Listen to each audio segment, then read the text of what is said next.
How's everybody doing? Throwing up just a casual play right here for a game I just read an article about called Villager. So I'm completely new to this game. Looks really cool. This is one of those Pico 8 games. I'm excited to check this out. I'm going to play a couple city building games. I was going to go to sleep, but I'm like, hey, I haven't, after doing all these interviews and all these events this week, get some time to play some impromptu gaming here. Alright, so what do we got here? It says, welcome villager, farm trees and stones, gather food and build a village for your people. Buildings unlock others, some produce resources and food, others make people happy. Happy and well-fed people mean more production. People will come with the first house, but there is no rush. This is supposed to be like a really casual kind of city building game, so I'm looking forward to trying this out. Alright, so I read all this stuff and then I don't absorb it all, so let me make sure. So I'm farming trees and stones, gathering food and building a village. Buildings unlock others, produce research. Okay. Alright, let's give it a try. This is played kind of uniquely because you actually use the keyboard for this.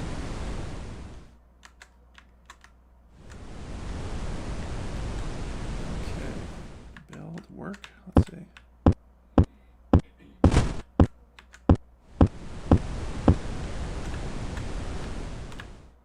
I guess this is a good place to put a village.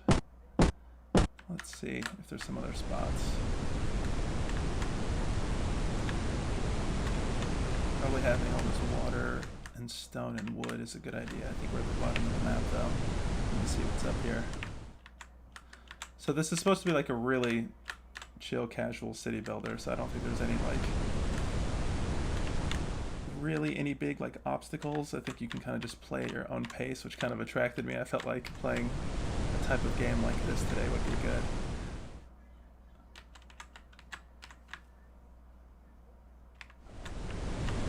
Let's see. Oh, we got some mushrooms here. This just came out about a month ago on itch. I discovered it on indiegamesplus.com. If you aren't familiar with that website, definitely check it out. That's one of the primary sources of all these indie games that you see that I play. Shout out to the writer Jupiter Hadley. She's one of the people that's responsible for me to finding family and so many other games. Alright, so let's see. Let's build here. Oh, this is cool. Let's see. House, happiness, people, road, workshop. So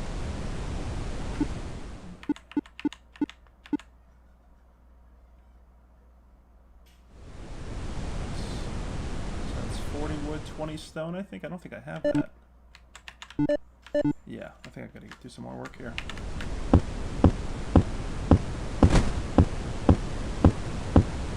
Okay, I see.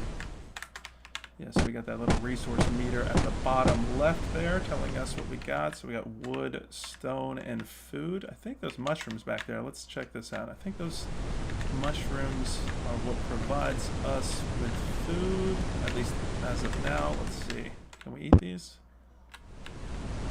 Uh-oh. I should have been watching. I think that went out. Yep, okay, our food is going out. Get a few more things before we start settling this village here. Yeah, you might hear the keyboard clicks here. This game's a little unique in that it uses you're using the arrow keys and Z and X. Those are the only keys involved in this game.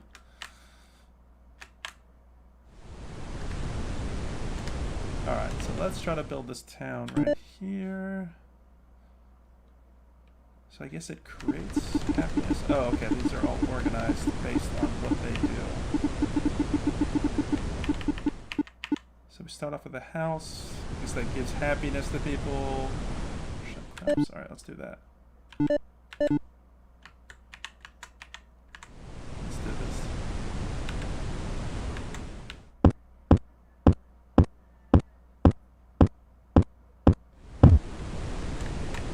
Alright, we got our first house here. Okay, now we can do roads and workshops and crop fields.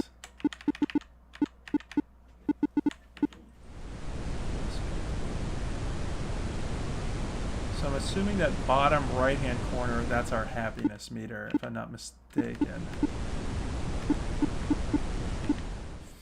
Maybe not.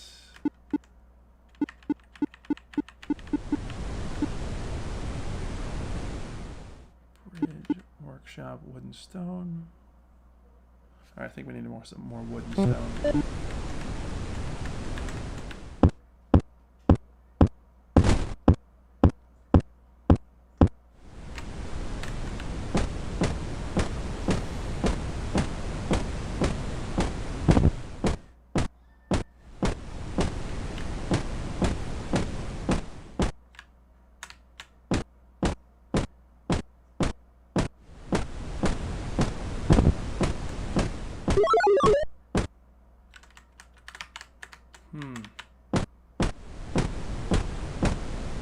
Oh, that might be another villager. That might be our population, maybe. Or it's this thing. Are these guys bad?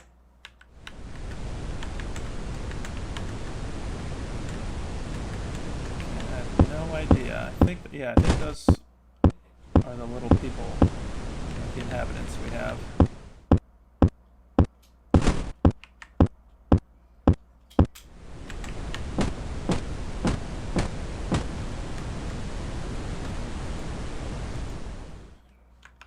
One second here. Something.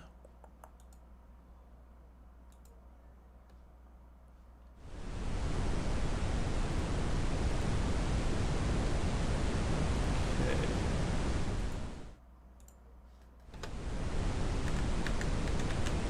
All right, let's see what we're doing next here.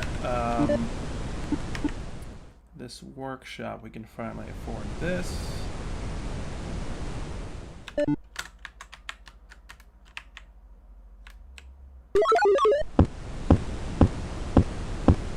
I guess these are the residents, and I guess they're happy. It looks like the happiness meter's going up. If you guys figure anything else out before I do, please let me know. Like I said, this is my first time booting this game up. It just came out, and I was really curious once I saw the article about it.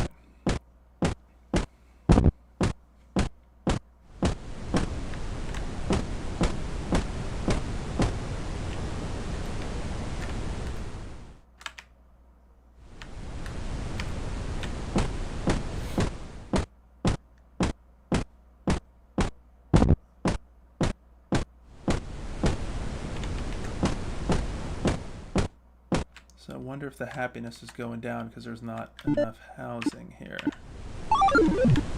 Yep, that's probably it, because we just lost a person.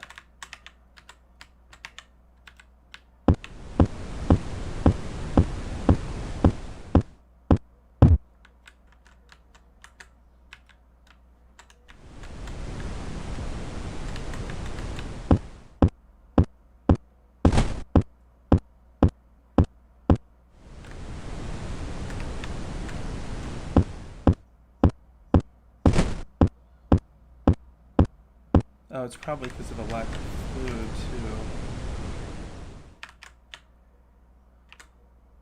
Let's see if there's any food to pick up before we start growing it. Here we go.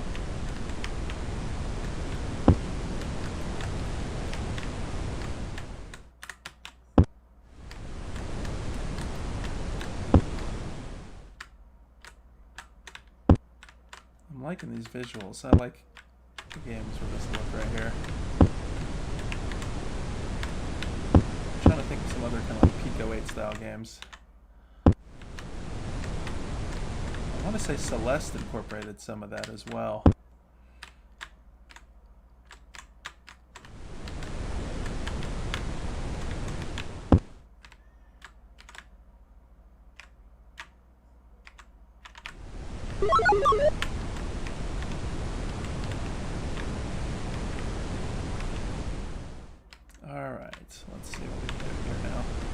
Wood.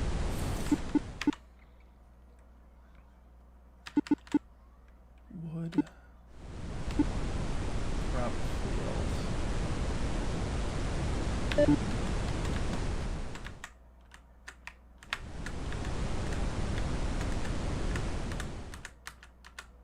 Let's do this. Alright, so now we're growing some crops.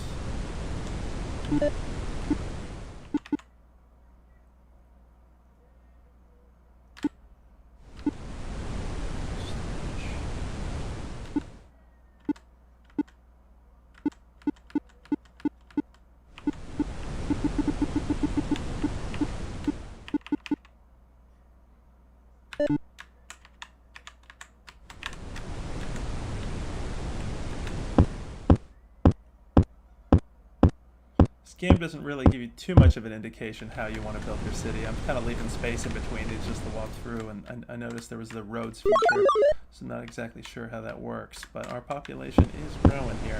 I don't even know if there's an actual kind of end goal to this or not. Okay, harvest all this stuff.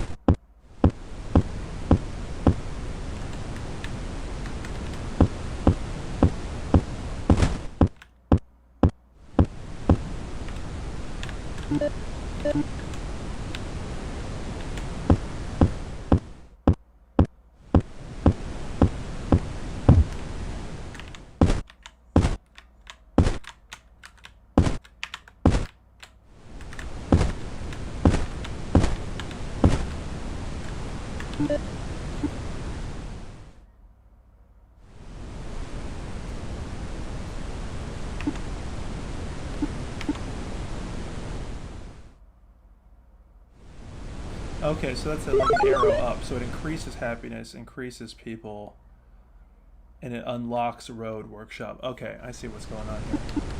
The workshop, does it increase your wood and stone, or at least your capacity, it looks like? Maybe over time, are we seeing the wood and stone go up naturally on its own? It's at 70 and 150 right now, so we'll see if that goes up on its own. Forest is large. Yep, it's going up on its own. I guess we're maxed out on stone. I see. Okay. So if we build this forester's lodge, should be able to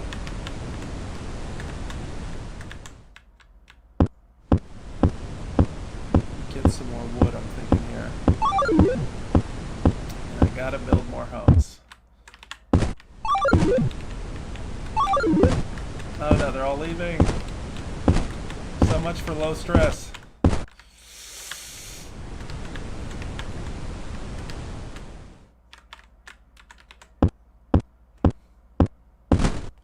At least I got this guy still with me.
Should get our food up there.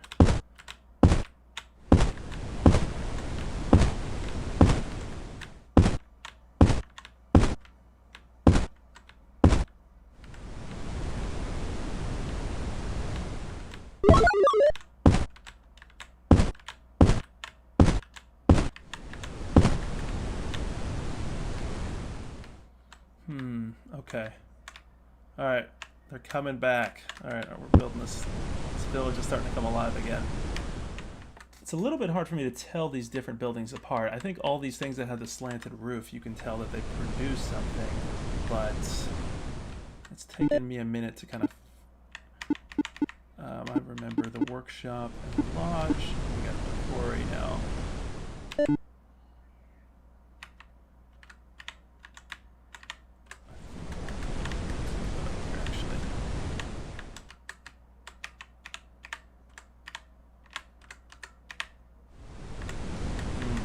Places so that these roads can kind of go through. This will be good.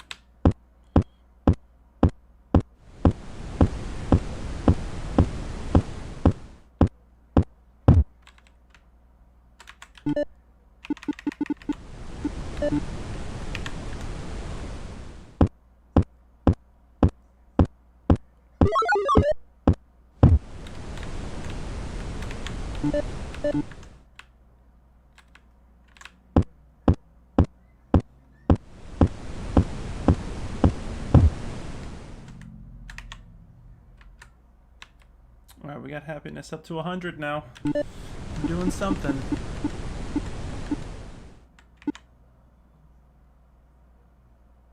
That's expensive. That might be good.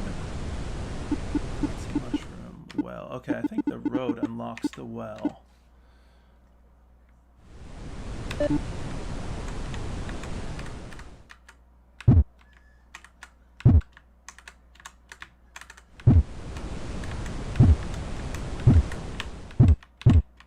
Here we go.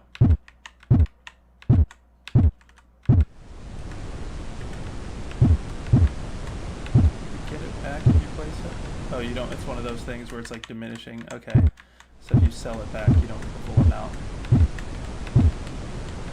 Alright, you can tell I'm a fan of this grid system here.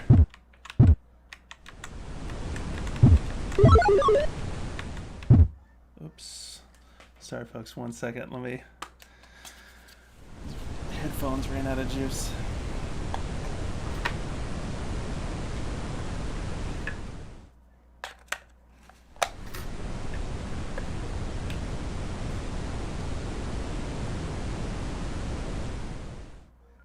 Alright, that should be good.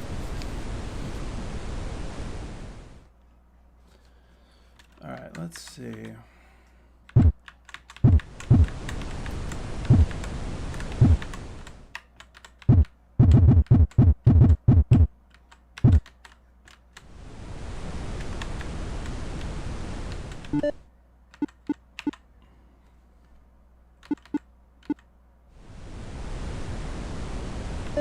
We built the quarry already, right? Yeah. Alright, well increases happiness. Let's do that.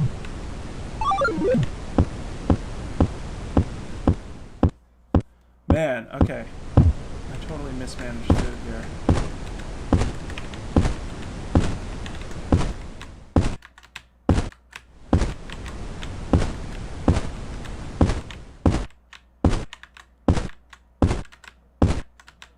Alright, that should keep him happy for a minute. I think people are gonna come back. Oh no! Okay, it's growing back.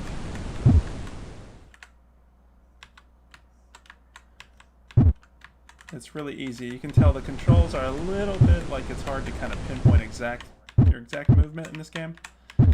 But overall, I'm definitely liking it.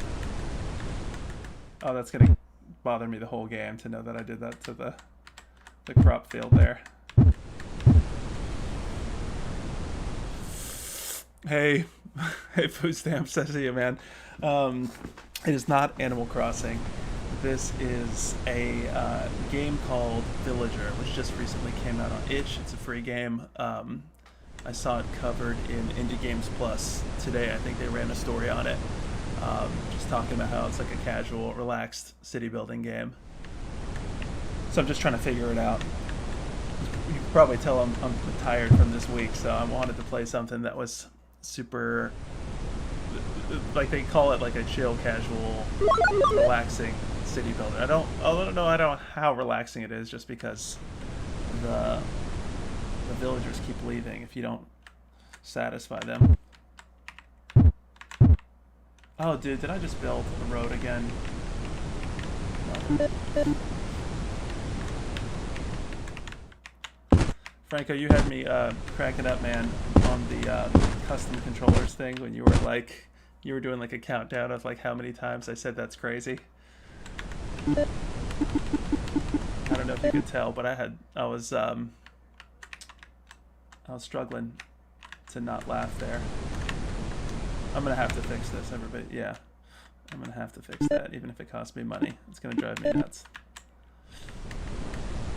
I see why they did that though. So if you want to cut through some of the things, yeah, resource games are never relaxing. You are right about that, my friend.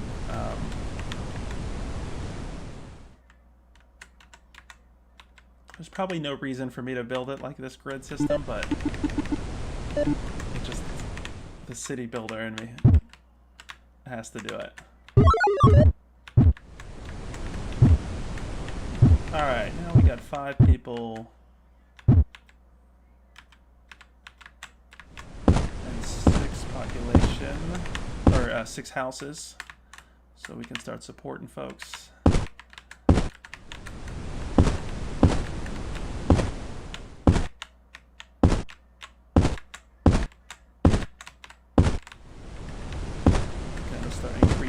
Caps on the amount of resources we have. I don't think we got the windmill yet. So let's see. 200 stone. Okay, so we got to increase our capacity for stone storage. Here we go.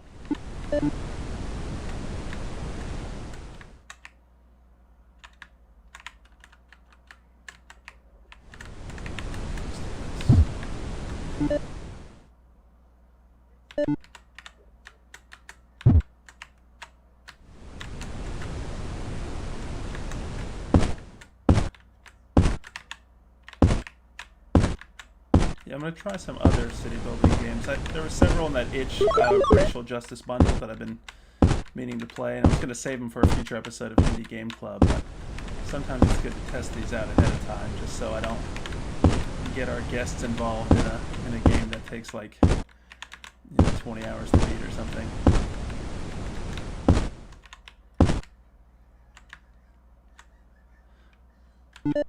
Alright, let's see.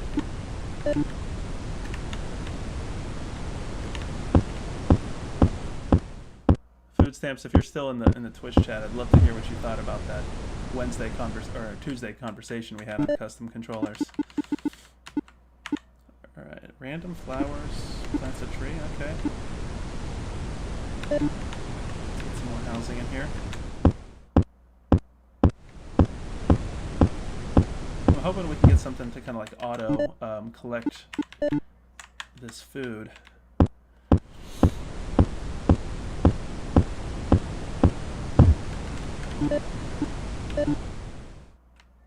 You should, man. I'm totally down to watch. You should come on Indie Game Club sometime, although you're trying to get like me, I appreciate it, man. Although I hesitate to hear all your thoughts. Yeah, I did play Dark Cloud. You know, this reminds me a lot of that. That was actually one of the first games I got on PS2. Although I definitely preferred, I don't know, did you play Dark Cloud 2? They like, I don't think they were like set in the same world, kind of similar to like Final Fantasy type stuff, but I want to say that they were entirely separate games. And I remember, oh damn, I think I'm killing the villager. Dark Cloud 2 I actually think I enjoyed significantly more than Dark Cloud 1.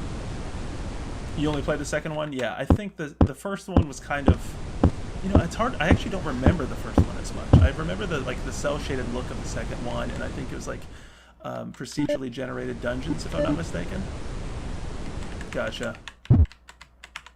Yeah, I remember getting the first one like at a pawn shop or something on Tryon. Back in the days where it was like a struggle to afford all these games. But yeah, what did you think about it? Does this remind you of that? Because was there a city? Man, I really am having trouble remembering. There was like a city building component to that? I mainly remember the dungeons. But even then, I'm honestly having a little bit of trouble recalling it. You'll have to remind me. The music is not as good. Not as good as the first one. Or this game. Yeah, this one doesn't really have much in the way of music. I do wish it told me what my cap on wood and stone is. Oh, they are not happy. Alright, how am I going to keep them happy? Oh, no food. That's why. Yeah, you know what? I might have to challenge this whole idea that this is not stressful.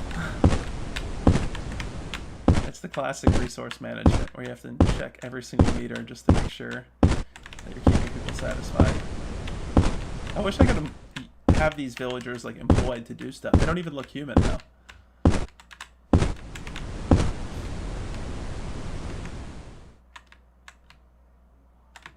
And I still don't see... Maybe walking on roads makes me faster? Let's see.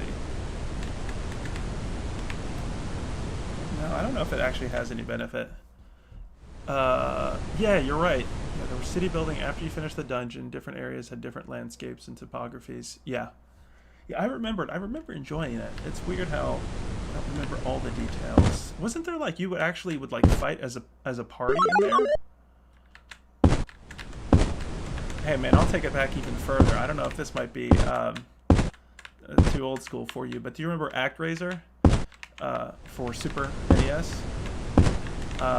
It was like a series that had platforming, or not platforming, like action, side-scrolling, and platforming, I guess in that case, combat. But it also had like a city building kind of component. I think you were like playing like Angels of God. Look it up. ActRaiser is the name of the game. I remember as a kid, like it was one of the first times outside of like SimCity I saw like city building. I think at the pawn shop is where I picked up. I remember for a little while, like when I first got the PS2, I think I got Final Fantasy X and Dark Cloud at a pawn shop. Or I might have gotten, I actually probably got Dark Cloud. I think part 1 I got at a pawn shop. And part 2 I think I got at GameStop.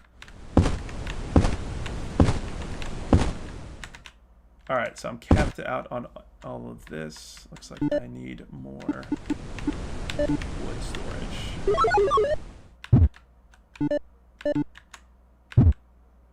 Might as well do stone, I think.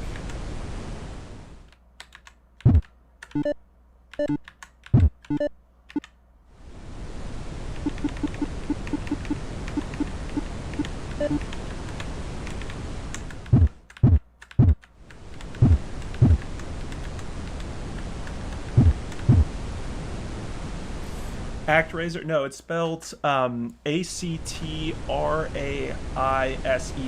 one word. I think the last time I checked, like the second part 2 is actually like fairly rare. You know, I mean, like rare for those for that generation of games. I might be mistaken on that, but ActRaiser 1 I played the hell out of a lot. You remember how it was like back in the days when it was just like, you know, you got a game for you had to play that game from like birthday to Christmas sort of thing and get really good at it. I really enjoyed that. For some reason I hear the notification alerts, but they're not coming up in my mini feed, so I am sorry if somebody just posted something or said something and I am not seeing it. I don't know what's going on here.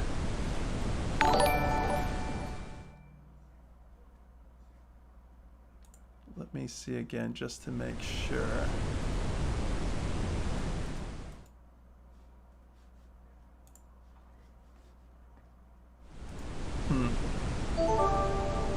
There we go. Hey, Bonsai Boys. Thanks for following. I appreciate it. How are you doing?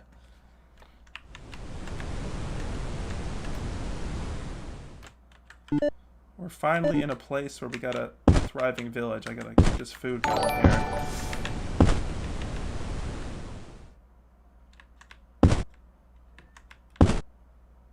That's a good question. No, it just popped up. That's the weird part. You saw that, right? Like, the the alert box popped up.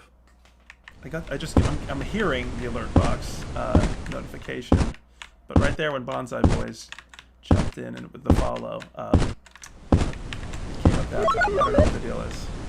I'm still learning all this stuff. You heard the other one too? Okay. Yeah, I don't know what the deal is. So Bonsai Boys, I'm playing a game called Villager, which I've recently discovered on indiegamesplus.com, one of my favorite indie game websites, and it's a free game on itch. Okay, these trees start growing here. So it's like, it's been discussed as a kind of a casual, relaxed city builder, although as Food Stamps in the Twitch chat says, these types of games, resource management games, are never really fully casual. But I'm finally getting to a good place here.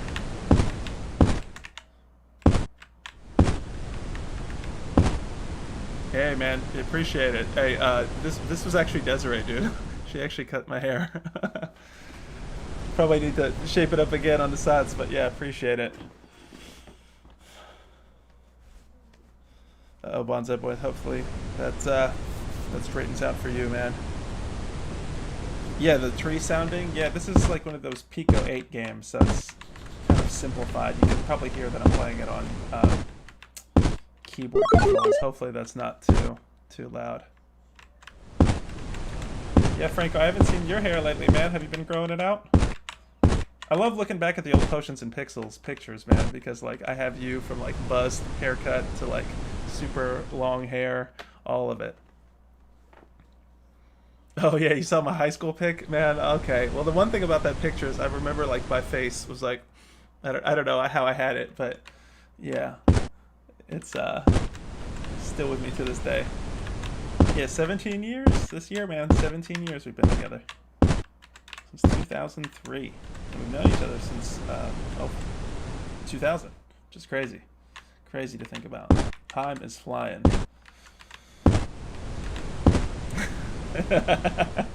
Yes. Yeah, I could have been an extra in even when my hair was a little longer. If you remember Scott Pilgrim, like being self-conscious about all that stuff, I remember I did have longer.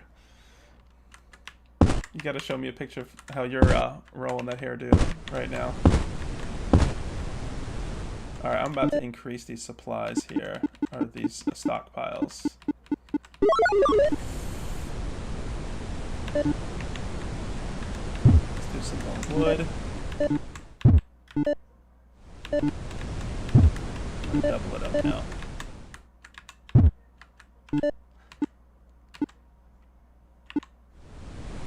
Oh, you know what? I should have just done that. Right? 100 each wood and storage plus. Alright, let me do another batch of stone and I'm going to come back to that.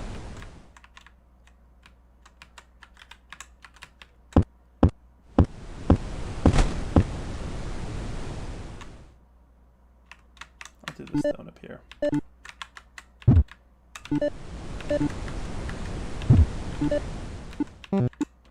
don't think I have enough. Okay, I'll get some. Did you hear Food Stamps about the Scott Pilgrim game? You know, it's been like in that kind of I forgot the exact story behind it, but it's been kind of in that purgatory state where, you know, if you bought the game before, you can access it, kind of similar to PT. Actually, PT, you can't even do that. My fault. That's not a good example. But you know how that is when like publishing rights go off of certain games or licensing issues with music. I forgot the exact issue with Scott Pilgrim. It might have been some musical issues as well. Oh no, people are leaving my place. Alright, I gotta build some more homes.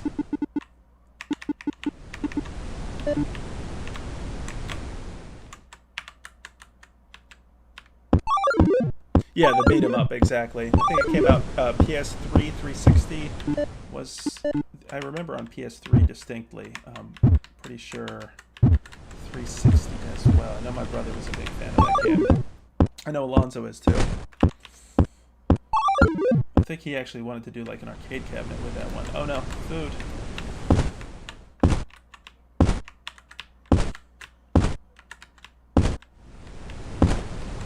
Yeah, good question, Bonsai Boys. Like, I think I want to say as soon as it was taken down, you couldn't re-download it, even up until recently.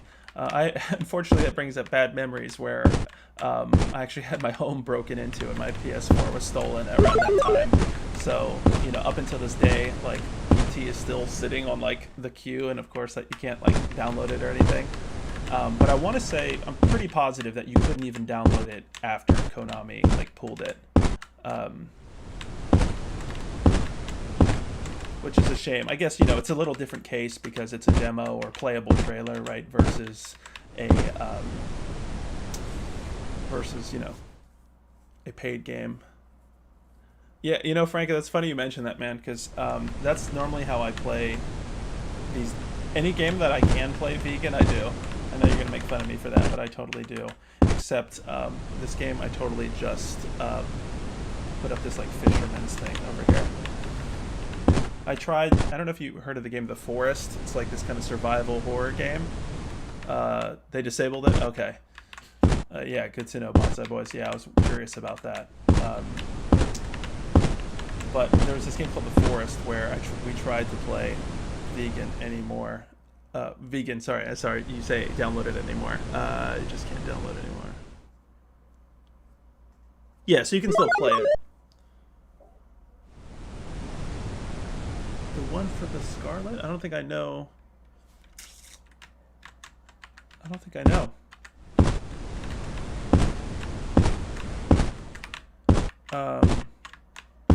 You talking about with The Forest? I know they're making a sequel for it. Oh, Xbox Scarlet. What about it? Sorry, I don't know.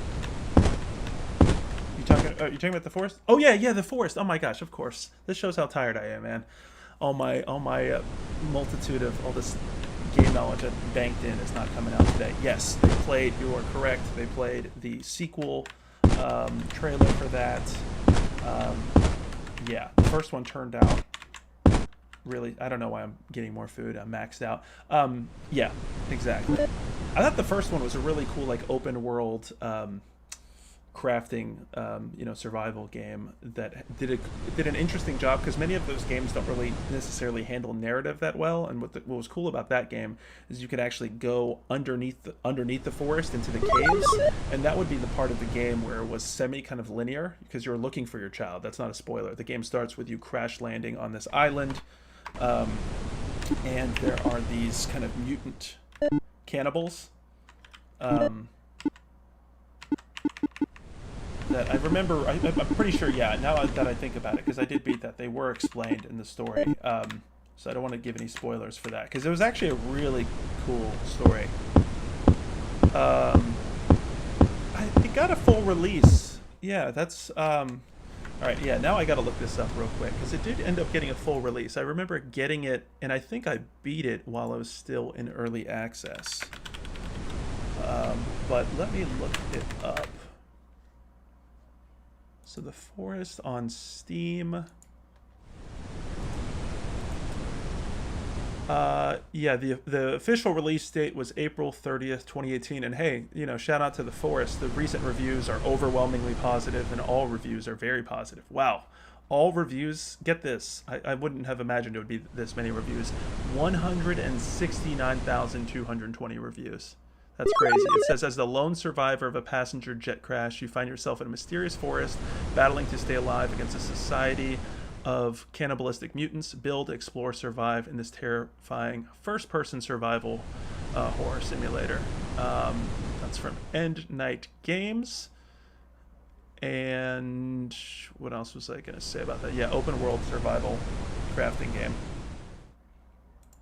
Definitely worth checking out. Yeah, you're right, Bonsai Boys, about the opening. It's a pretty wild opening for sure. Yeah, and so the interesting part about it is, I'm curious about this, if you guys know of other, I mean, there are some open world games that do this, but a lot of times, they tend to kind of, many of those games, I think, kind of have to figure out different ways to do the narrative, and so this one, kind of kept the open world procedural kind of part at the forest level, and then below the when you went into the caves, I'm pretty sure those were linear, pre-designed kind of maps that you went through, and that's what revealed more of the story about what happened to your son, everything like that. But I was referencing that because of Food Stamps was saying like, do I play these games vegan? And I tried so hard to play that game vegan, and then at some point I just got frustrated, and then my son Jan was playing with me, and he just kept on saying like, Arby's, we have the meats, so we just went on a murdering spree of animals. So I'm ashamed to say that we did not successfully play that game as vegans. It's kind of hard to do so. As I'd imagine, it's kind of like one of those situations in real life. It's hard to just find a bunch of vegetables and grow crops in that situation. So, but yeah, it was definitely a cool, really intriguing opening, and that game scared the hell out of me. I honestly get really easily scared in survival horror games, really easily scared, to the point where sometimes I just can't play them. I don't know if you guys watched us play Night of the Consumers. That game was scary, and that game was about working at a grocery store. Yeah, she's not. But she was for a good chunk of her life. But the kids are vegetarian, and I'm vegan, so yeah. I think most of the time she's. Yeah, I guess flexitarian is probably the best way to put it. Oh, damn! These roads are killing me.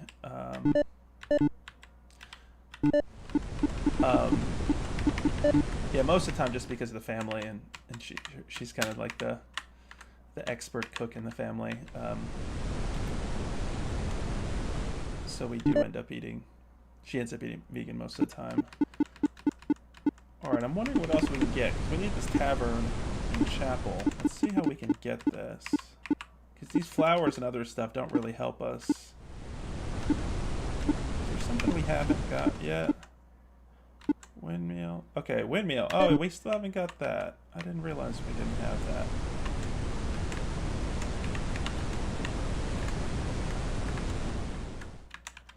Let's build it up here.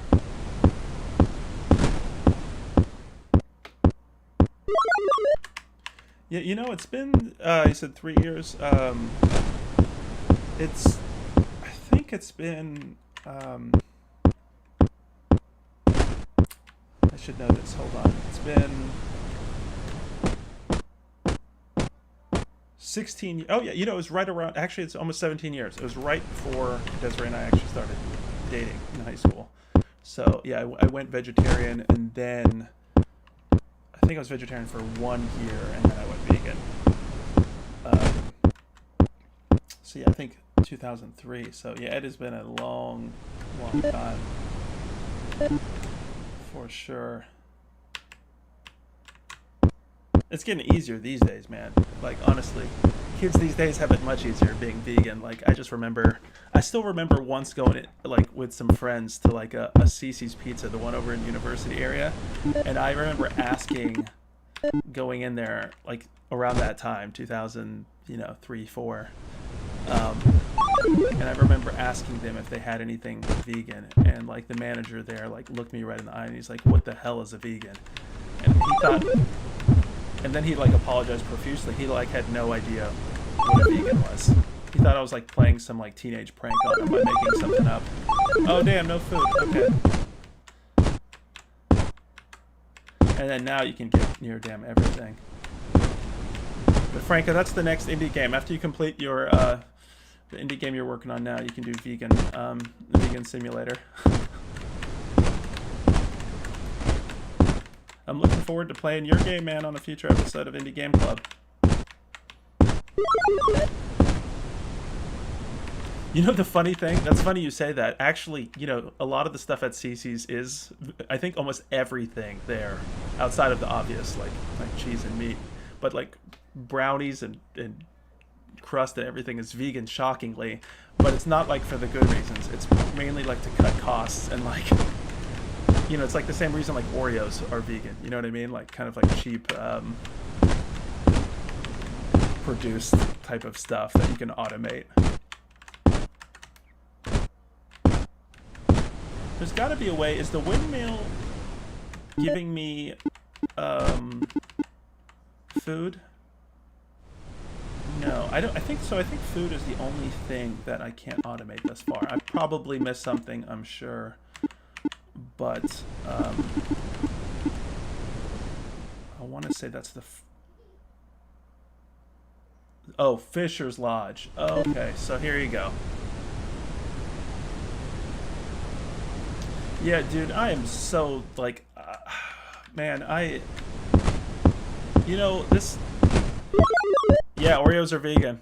There's a lot of wild stuff that you wouldn't imagine. Yeah, Oreos have like, and the funny thing is they've been vegan. It's not like they like recently. They've been vegan as like far as I can remember. Some stuff I remember like Skittles and Starburst used to not be because of like gelatin. But yeah, Oreos been vegan. It's interesting. I think like every variety of them practically. But yeah, food stamps. As far as MagFest, man, that's, dude. I really hope. I know that this is not going to be all resolved by then, but it's just unfortunate. I almost hope they'd like just reschedule it or something. Because we had so much fun last year, man, or this year. It's hard to believe it was this year. I really just want to go back there again. Why don't they market that? That's a good question. I think the reason why is because, to me, it's the reason why like a lot of these new like the term plant-based, you guys have seen like all around. I think it's actually genius from a marketing standpoint, because like, I'm obviously playing into a stereotype here, the vegan that's talking about veganism right here. Although I didn't start it, for the record, for those watching the stream. I didn't. Food Stamps brought it up in the chat. But I think the reason is because that term is like so loaded right now, from like, even like politically, that I honestly just prefer the term plant-based. Because like vegan is sometimes kind of considered almost like an ideology or a mindset, if that makes sense. Let me read what you mean. I guess it would kind of make them seem worse to some degree, or showing Slug and Bonza. What do you mean? I don't know. I don't think I follow Bonsai Boys. We're showing Slug and Bonza. Oh, you're talking about for MagFest. Sorry, I thought you were. This shows how tired I am. I thought we were talking about vegan Oreos, and I was like, "What is that?" Yeah.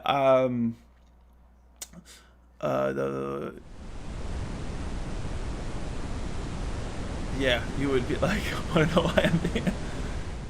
Yeah, I think the whole idea of plant-based is better because I'm you guys have heard me talk about this before. Like I'm the type of vegan that's totally down if anybody makes like any effort remotely to go plant-based for like ethical reasons, animal welfare, but also just environmental standpoint. I think that's probably the biggest motivator in the world right now for most people, is from an environmental standpoint. And I don't care what people really call it.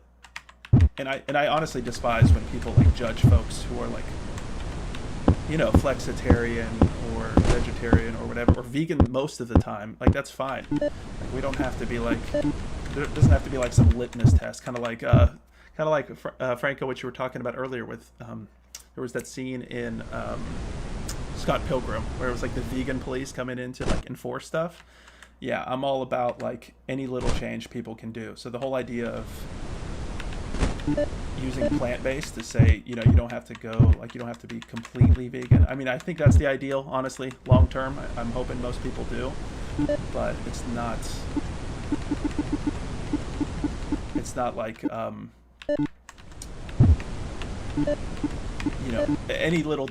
any small thing can like make a big impact is what I'm saying.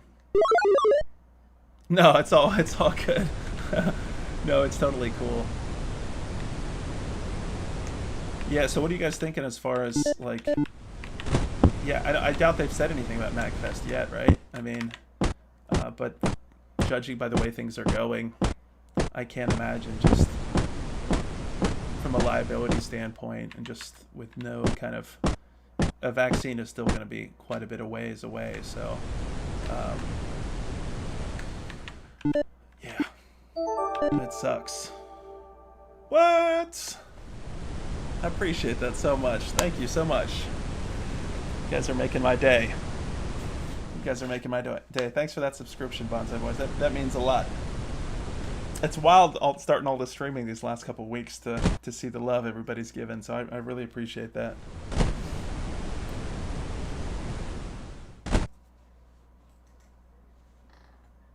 Oh, so Han, you guys gotta explain that to me. How does that work? Because I'm still new to this. So, food stamps. You got was that like one of the gifted subs? It doesn't show me exact. Oh, it says it right there. Food stamps, you're the man. I appreciate that so much. I appreciate that. What I need to do is like get with all these cool kids who are like, what do subscribers want? Maybe you guys can tell me that. Like, what do I need to do?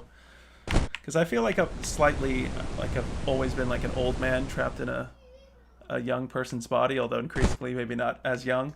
And so I know all these young kids want like emotes and I don't know, emoji stuff. Food stamps, is that what you want? You want emojis? Yeah, no, I appreciate that gifted that sub to Bonsai Boys. Thank you, food stamps, for sure. I watch all these other like streams of like younger people playing like all these different games. I mean, it's not just young people, but like the style of streams, and it's just like, damn, some of these people who have like this giant membership, like the level of enthusiasm and like insanity that they're like bringing to the table. There's like no way to like I could authentically match that energy.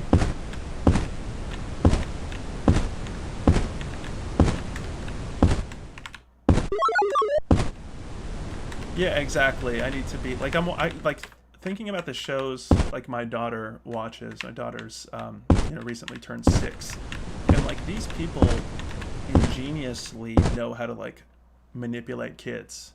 Like they'll like stop and like freeze and be like 3-second like challenge. You got to like this video in 3 seconds, and it's like clearly there's nothing will happen if you don't like the video or whatever. But kids are like, oh, I better like this stuff, or like I better ring a bell. My daughter, like growing up in our household, she's very skeptical of all that stuff because of me. But it's working on somebody, right? All these. I'm just surrounded by it. All these videos of like making pancake art and pranks, or I guess like kids pranks. I don't know, like craft videos, like Cookie Swirl C.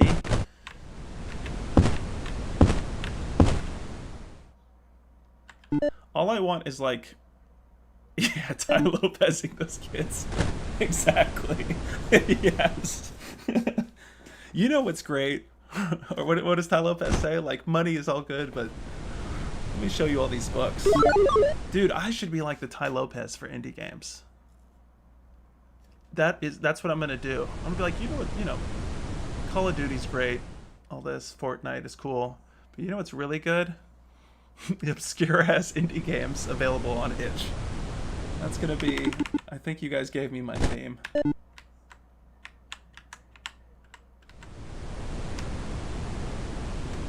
You wouldn't do that? No? Oh man. Yeah, I hope that there's still like a place for all of that stuff. You know what I mean? Like, because to be honest, to be totally honest, I'm not even here. I may like regret this someday to say this, but I'm not like the biggest fan of just watching like randos play a lot of games on like Twitch. That might have been the reason why you would just feel fake and it'd wear on you too. Yeah, exactly. I love a good Phil Fish reference. Although I'm not sure I agree.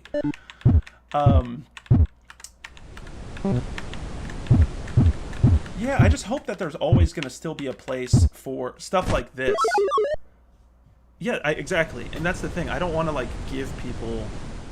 I want to give people something that they don't even know that they want, hopefully.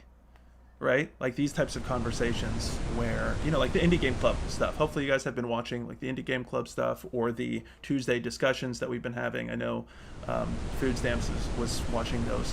Like higher level content that's... I mean, I know that might sound like a dick saying like higher level content or whatever, but like detailed discussions about stuff. I don't want to just see people just play Warzone. Mandrew Boss on Twitch. I think you played with him before. Andrew, he's like he was at a event at Hattie's. We did. He played some fighting games. I think I have actually have a picture of him with you, Blue Stamps, if I'm not mistaken.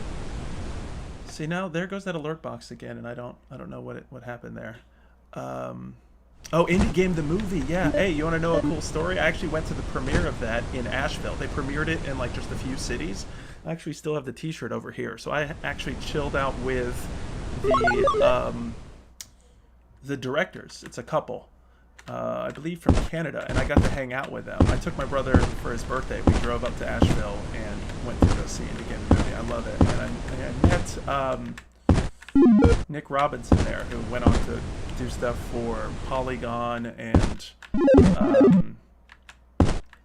Rev 3, I think, before those guys shut down. It's part of Bite Jacker, if anybody gets that reference. Got a bunch of obscure references. That should be the name of the show. Me just playing obscure games and just being an old man here. Video Game High School is a good show. Please tell me that's not a real thing. You either have it behind the game video, the notification box is checked as individual. But see, that's the funny part. No, yeah, there's only a few elements here. It's just the game capture, webcam, and alert box. And when you gifted the subscription, that popped up. Hold on, do I not know this? What's Video Game High School? Am I about to embarrass myself in the stream by like not knowing something? Is this like an anime or something? About...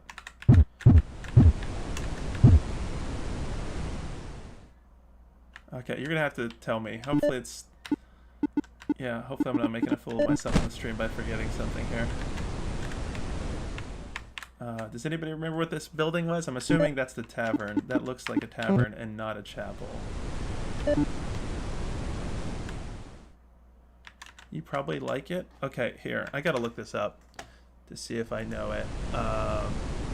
It sounds vaguely familiar.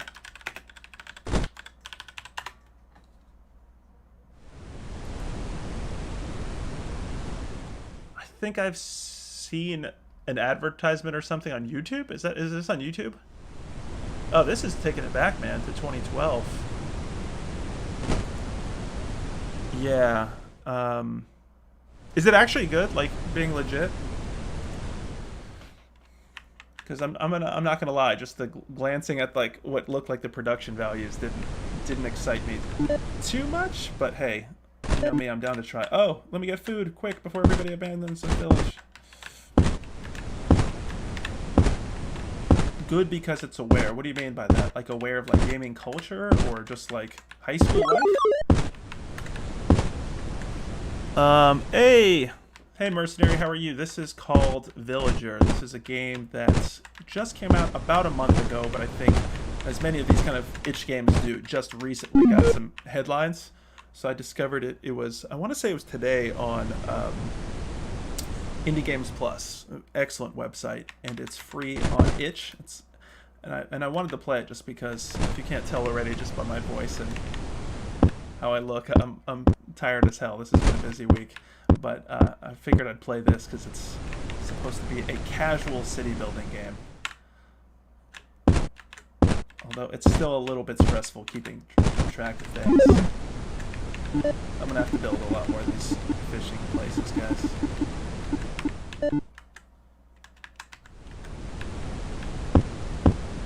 Aware of the culture and cringe level? Like, do you mean, is it like intentionally cringe, or is it just referencing like cringe stuff?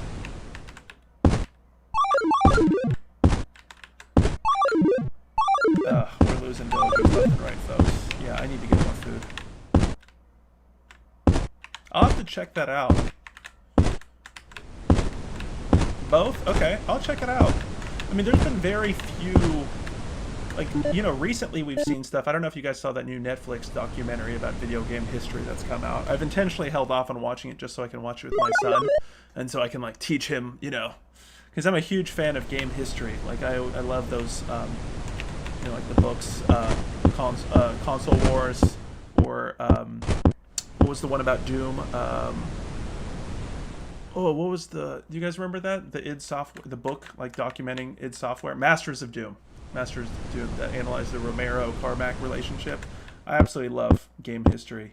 Um, those are excellent books, by the way. And then recently, I think earlier this year, I'd really be curious about y'all's opinions about this. The folks who did Always, or the main one of the main guys from Always Sunny in Philadelphia, did a show on Apple TV Plus called Mythic Quest: Raven's Banquet. And overall, it was good. It was overall good. I wouldn't say it's like incredible television, but overall it was good. But they had one episode that actually didn't feature any of the main cast, and it was kind of like a side episode. Um, was this a spontaneous stream? Absolutely spontaneous stream. Yeah, this was not planned at all. I just came up with this after reading about this game, and I had like one or two more other games I was thinking about covering. But check out that there's this episode of Mythic Quest that has, what's that actor's name? Jake Johnson. There's like a new girl. It was a brilliant episode, honestly, brilliant episode about these game designers who essentially are designing Resident Evil in this universe, like the original Resident Evil. And then over time, it shows how like the publishers and like the public kind of demanded them to change the game, and it's like perfectly analogous to Resident Evil, how slowly it went from like the survival horror that was focused on like the survival part to, you know, when we get to like Resident Evil 5 and 5, probably the peak, like just action shoot 'em up fest. And kind of, you know, it's obviously a bit of an exaggeration. I wouldn't necessarily say you know, Resident Evil is like a full sellout series, although I think some hardcore fans might go that far. But you guys should check that out. Like, it was legit like a really good episode, and it really analyzed this relationship, because it's like a husband and wife team that developed the games, and it shows how money kind of corrupts. Highly recommend you check it out.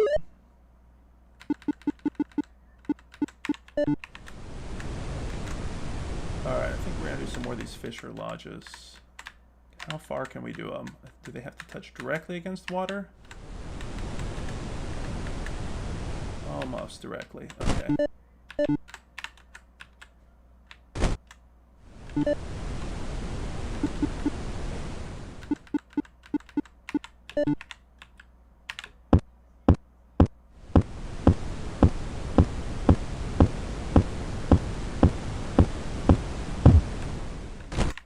Oh, that's one of the bigger storage ones. Okay. Let me check something real quick here.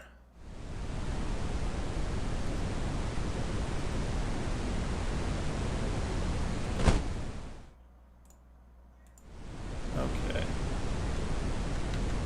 Alright, so I think we're getting closer to getting all the major buildings. I mean, we haven't done this like to reference food stamps, yeah. The food stamps in the Twitch, I should say. That's getting me in a lot of that's making it awkward for me to talk food stamps. I'm saying shout out to food stamps on the stream. But to reference what you were saying, like the Animal Crossing type stuff, that's kind of, I guess, what I'm kind of left with. Deconstructing trees, flowers, that sort of thing. Let's do this bridge. Let's do the road first. You can't cross it over like multiple areas. Okay.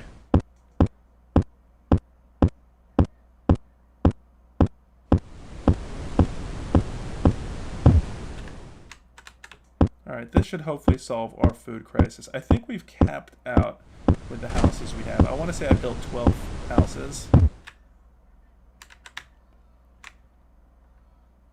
I might have to look up how, like, the end goal for this. Lately I've been trying to, like, purposefully go into these games somewhat blind, just because I kind of miss that whole sense of mystery in a lot of games where you really don't even know what the experience is going to be. So I've been trying to do that, but it also makes it difficult to really know what, you know, what I'm going for. But yeah, for those just joining up on the stream, whether you're watching Facebook, YouTube, Twitch, we're broadcasting all three, really appreciate it. We are playing a game called Villager. It's available for free on itch.io. Am I the only one that also calls it itch.io as well? I might have got that from when I was used to listen a lot to Idle Thumbs. I think they used to call it that too, and I just absorbed it.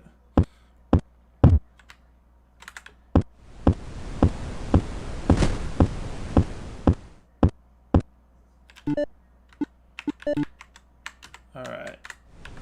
So this should hopefully increase our population here. That's how old folks pronounce it? I know. Back in my day.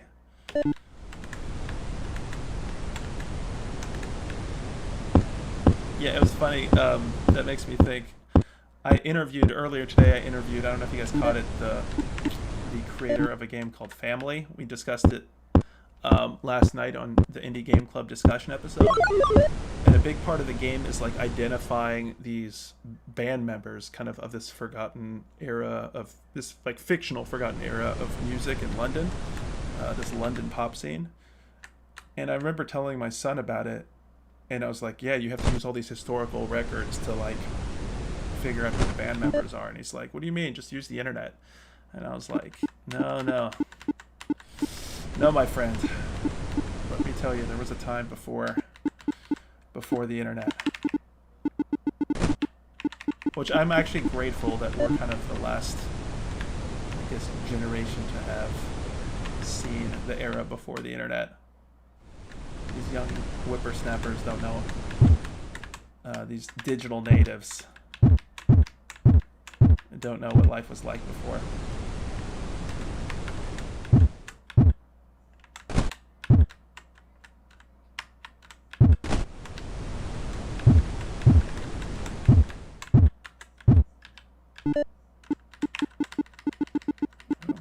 Wells.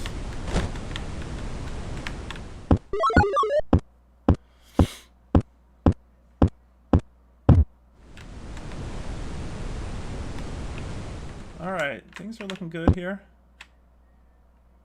I might have to look up though and see what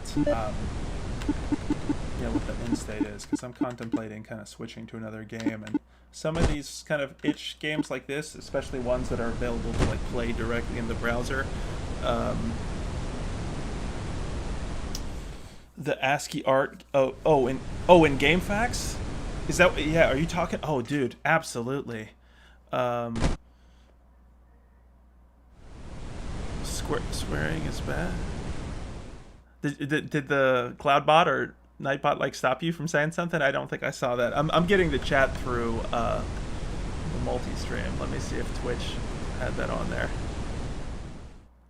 Yeah, the ASCII art. Oh hell yeah, dude! I totally remember that. I used to love. Yeah, GameFAQs. I haven't been on GameFAQs in like. And I pronounce it GameFAQs as well. I don't know if people said Game FAQs or whatever, but I think it was GameFAQs, popularly known as. I used to love that, yeah, and seeing people design all the stuff. I mean, some people would not only try to do like the font style of like the logos, but even like do some dungeon designs as well. I haven't been on there in forever. Do you guys know if it's? I'm sure it's still doing its thing. Really? I don't see that on my thing. Auto mod. I'll have to mess around with that, man. Yeah, I'm still figuring out this whole. Maybe you guys can like tell me best practices for all the streaming stuff. Because I feel like in certain areas, like hopefully you saw with the Indie Game Club stuff, I think it's like, it looks, pretty professional, especially considering this is fairly new to us to have the trailers and all this other stuff. But other things I need to learn about. How to do emojis and whatever the youngins want these days. Speaking of young and stuff, have you guys played Fall Guys yet? I really like it actually, so I'm not about to knock it. I really enjoy it. Those games are like seem almost designed to be streamed and to like sell through streaming. Although I will say, this is kind of, here's where I'm going to get in an old man rant. I don't like it that a lot of times it seems, and I'm not going to accuse them of this, but it feels like to me that a lot of games these days are being designed specifically with like streaming in mind, knowing that is now becoming, or now already is, one of the primary ways. Oh god, my village is going down. Keep forgetting to feed everybody. One of the primary ways young people especially consume Franco, I don't agree there. I wouldn't go far as trash. You know, it's a legit fun game. It legit is fun. I don't know how much legs it has. I think because of the amount of money it's making, and I'm assuming so. Obviously, you know, it's free on PlayStation Plus this month, but I'm assuming that they're still making bank on the Steam version. And once it's like Rocket League, right? Rocket League rolled out for free on PS Plus, and look how well the legs on that game were big. But Rocket League also had like a higher skill.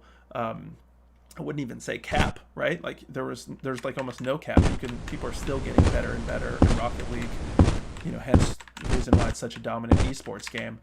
But with Fall Guys, you know, they're already doing esports stuff, which okay, and I'm sure they're gonna keep adding play modes.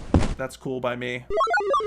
I like it, but I think my broader point is that just like too much of games are being designed with streaming in mind, and that's why a hell of a lot of the stuff I'm streaming, like this indie stuff, I'm sure isn't gonna like. This is definitely not the path. If anybody's watching, like trying to learn tips on how to become some sort of streaming sensation, this is not it. Playing all these obscure games. You don't agree? Let me know. I know you don't agree. You and I jump at the opportunity. This is how we're so similar. We jump at the opportunities to be contrarian. So I definitely want to hear. I want to know what part you don't agree with.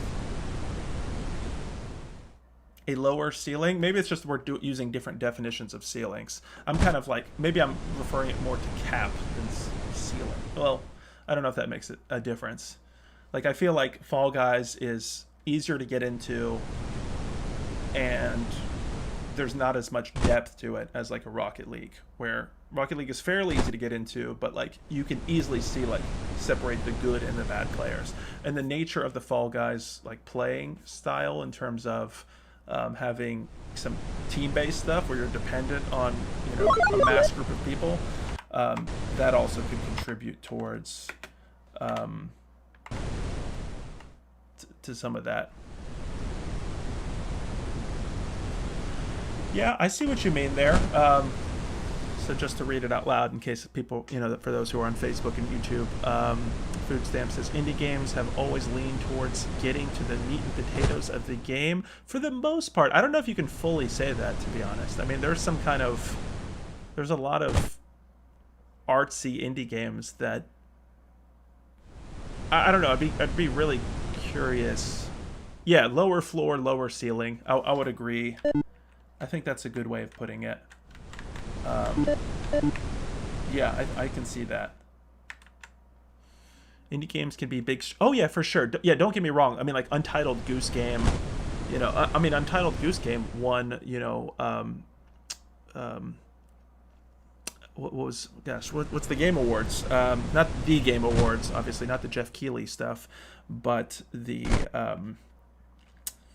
you know, every year they air the IGF and then the kind of overall Game Awards. Gosh, I'm going to be kicking myself for forgetting all these references. But, you know, that game beat out a ton of other major games. Games now are still cinematic heavy. I don't necessarily think that draws people to watch Twitch more because there's less interaction with the streamer. Yeah, that's a good call. I don't know. Did you guys catch some of the stuff we played on Indie Game Club? We played a lot of visual novels, and I have, you know, kind of some mixed feelings about some of those games. I really enjoy it, and I'm not, I think you guys know my position on this stuff. I'm not one to like judge, like, this is not a game or that sort of thing. Like, I think it's, did my headphones, uh-oh, get these headphones back on. Is this battery not charging? Hold on, sorry folks.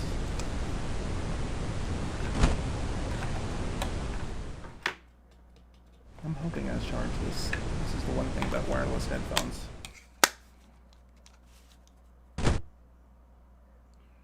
Let's try this out. Okay. Are we good now? Like, I'd rather play / watch them myself. Alright, what do you mean by that? Let me see. So games now are still cinematic heavy. I don't necessarily think that draws people to watch Twitch more because there's less interaction with the streamer. Like, I'd rather watch them myself. Yeah, I hear you. I think in general with games though, like that I think that's what was the initial phenomenon of streaming, is that in general it's kind of unique to watch people play games because games by their very nature are so interactive. But I think the analogy is almost the way we were kids. Do you remember, like, we used to love watching like our older brother play the game, or going to an arcade, for example. Like I was referencing this week on the custom game controller episode, I used to go to Eastland Mall all the time and just watch people play at a high level. And I love that just like social interaction there, even though oftentimes I wouldn't, fork over the level of quarters they did. So I think there's that social component. But I agree with you in general that it is a bit strange sometimes, the amount, as somebody who's streaming right now and is certainly grateful for those watching, it is sometimes strange to me, like the amount of game watching people do without taking the opportunity to play. Let's see. So roguelikes are an indie exclusive genre, and I really enjoy them and think they're generally make for a great stream. That's a good point. Bonsai Boys, did you see us play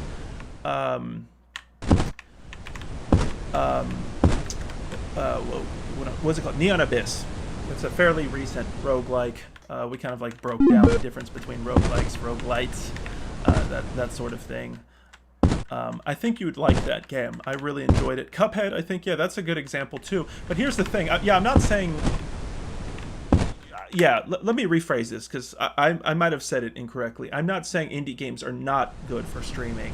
In fact, I think some of the biggest ones, like I said, Untitled Goose Games, or like these like obscure kind of or like the game, perfect example is this game we played earlier this week called Night of the Consumers. It's a survival horror game set like in a grocery store, right? That one got a great reaction from people, not only watching, like all of the guests we had this week play it. It's entertaining to watch. But my point is, like, there are certain games that play better on stream than others. And that's just a fact, right? Like,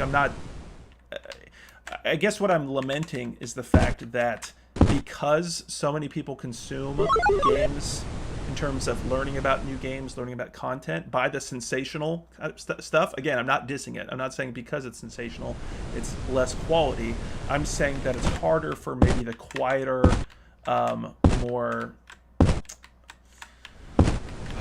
contemplative, slow-paced games are kind of losing out. It's already harder to, you guys know this, like it's impossible these days to like market an indie game. So many people are trying because of the democratization of game development tools. Like, we can all create content. Hell, I'm streaming live right now. I interviewed, a developer in the UK. We have these tools, little old me is able to have like lighting and a microphone, all this stuff for fairly inexpensively. So it's amazing the tools we have and the audience we can reach. My concern is that if this is the primary way people are going to consume stuff, and it's going to be dominated by, those voices who are propelling the standard games, the standard meaning like the ones that we all, the big AAAs, the ones that dominate the conversation, then I'm just worried that we're going to continue to miss out on other opportunities.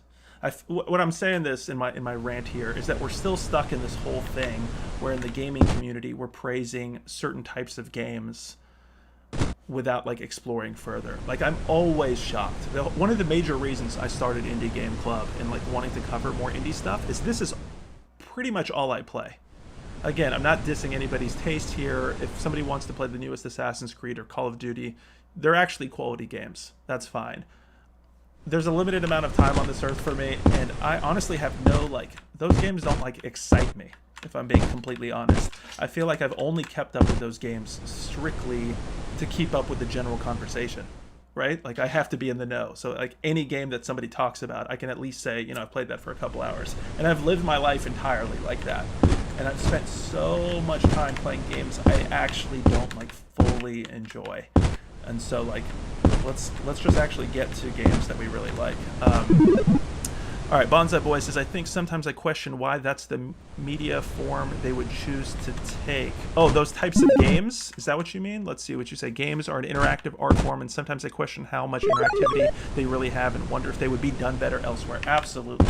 I should bring in the creator of Laser Girl. Him and I have this conversation all the time. Like, he's critical of games that he even enjoys. Like, we talk about like Grim Fandango, which I absolutely love that game, and a lot of those kind of, that was obviously a transition for LucasArts from like traditional point and click to 3D. So there's different types of a little bit of different types of interactivity because of that decision. But in general, you know, those classic point and click games, a lot of those did feel in some ways like they meant that they almost wanted to be kind of a movie, and they might have worked better that way, right?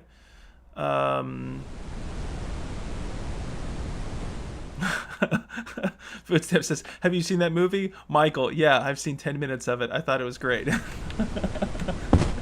No, that's the thing. Like, I mean, in honesty, yeah, I don't really beat many AAA games. That's totally true, for sure. I don't but I don't think I want to also. Like, I'm not only just from an age standpoint, but gameplay standpoint, I kind of get bored with a lot of this stuff after a while. Like, I don't want to, the idea of 30 hours or 80 hours of content doesn't really excite me that much, to be honest. Like, for a lot of these, I prefer like short experiences. Like, a perfect example is, again, the game we interviewed the developer for today, Family. I loved that game. I encourage you both to play that. Honestly, play that and let me know what you think, because it is really, really great. And it tells like a narrative story, but at your own pace. So it perfectly encapsulates like that whole idea of interactivity. It couldn't be done in another way. During the interview, I referenced the game Her Story, which I don't know if either of you have played before, but is one of my favorite games. And I think, yeah, we have to play to the strength of the medium. I'm not going to diss games that don't, but definitely, if interactivity is what separates games from other forms of art, then of course we should be trying to think of ways to tell those stories in ways that are unique to the medium. And so that's kind of what bothers me about some of these visual novels. Let's see. So you're saying unless the games have a high skill ceiling, after a while I get to the point of the game and lose interest. Well, that brings up a good question, but oh, God dang it, I built this road again. All right. No, that brings up a good question, that some games might be, like, a lot of these experiences could be kind of like one and done, so to speak, right? Like, it's, I think what you're coming from, I would tend to say, Food Stamps, that the games you play are more, you like the competition, you like playing games that, you know, you can get like better in, so to speak. I think some of the stuff I'm talking about from like that narrative standpoint, it might not even be that type of experience. It might be more of an experience where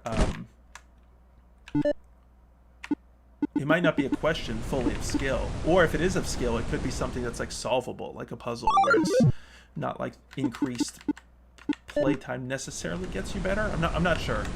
I think I hear what you mean though.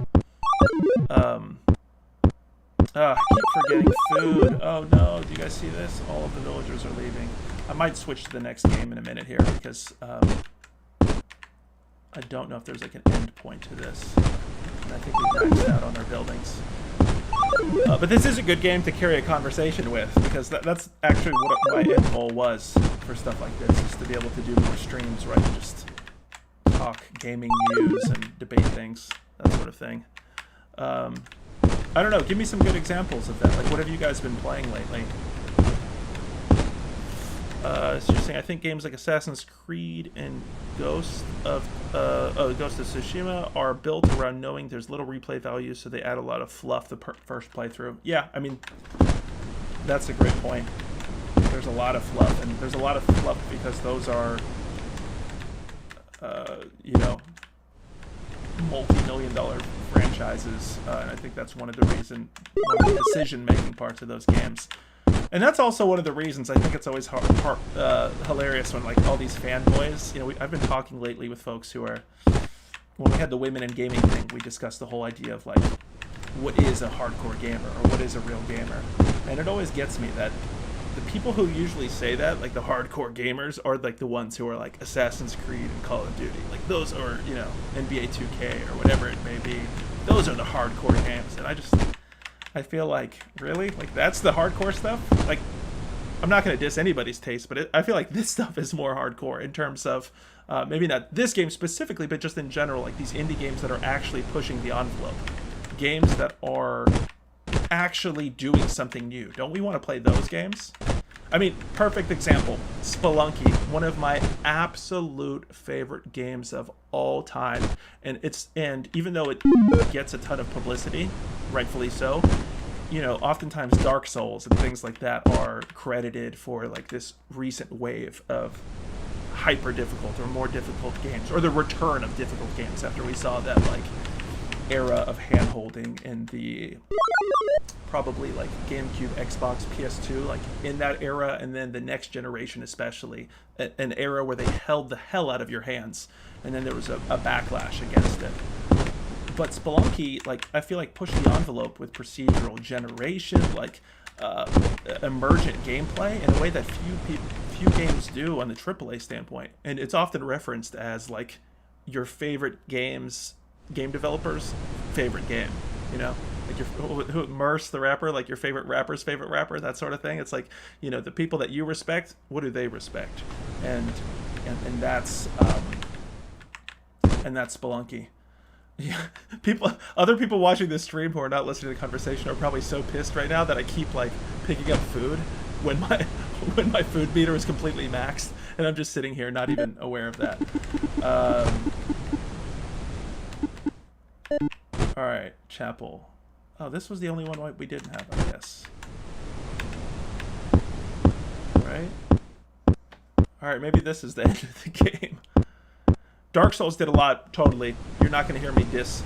Yeah, and probably like as far as being more influential for other games, I'm not trying to necessarily say, I'm not trying to debate necessarily which one was more influential, because I think they were influential in different ways to different types of designers. But more so, my point is that there's games like Her Story is another example. There's a lot of, or Return of the Obra Dinn, or I mean, there's so many games that you can say on the indie side of things that I feel like are much more innovative. Like the stuff that just excites me the most, that is really like pushing the envelope of gameplay, is the indie side of things. Very rarely do I see like true innovation like start in the AAA space at all. And so that's kind of funny when people are saying like those are the real like games. Oh boy, you know, it sounds like teenage fanboys when I hear that kind of stuff. You say, do you remember when they had it open sourced in Game Maker? Yeah, so people could mod or add things. So I actually played, not to sound again like, I mean, I'm sure this whole thing makes me sound like a hipster, but Spelunky I played immediately when it came out, when it was on TIG Source, which the designer Derek Yu had was his baby as well. And so I mainly was playing, what was it, like 2000? Gosh, when was that? Was it 9 or 8? I'm trying to remember. I distinctly remember installing Spelunky, and the first time I played it, I just kept on dying, and I remember uninstalling it, like, fairly quickly. And then in the back of my head, I was like, you know what? I was kind of pissed off that I kept on dying. You know, again, like, that whole, even though I enjoyed more difficult games, that whole era of hand-holding games made me almost conditioned to believe that that's what games should have been. Like, games need to hold your hand. And Spelunky was like, no, to hell with that. We're not holding your hand at all. We are going that roguelike genre. We're going to take it and move forward with it. So I remember uninstalling the game, and then it just stuck in my head. It was one of those few times where the game just stuck in my head, and then I immediately, I think I installed it back the next day. And then from that point on, I was massively addicted to that game. And then when they when they had it again for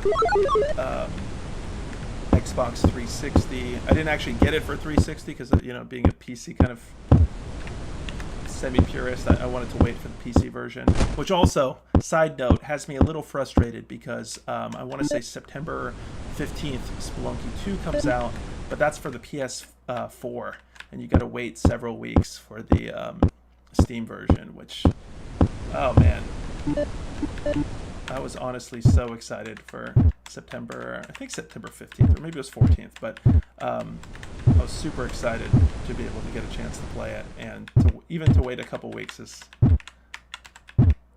I'm a little disappointed in. But for anybody watching this who hasn't played Spelunky before, you gotta do it. One of the greatest games of all time. Mark my words, stick with it. One of the absolute greatest games of all time. And to my point earlier, I want to say they did a survey of like people within the game industry, and I think it was like in the top 5 like most influential games for people currently developing games, something like that. I need to check the exact stats, so don't quote me on it, but shockingly high amount of influence that game has had. Yeah, I would say stick with it. Stick with it and give it a try. It's a pretty remarkable piece of work. Anything else you guys have been playing lately? Let me know. I'm always down. I mean, you know, these days, like I said, I struggle with time. In fact, I am going to check to see if there's anything kind of more to do here, because I am contemplating jumping to another game. What time is it? Yeah, I might jump to another game here. Let me plant some of these mushrooms.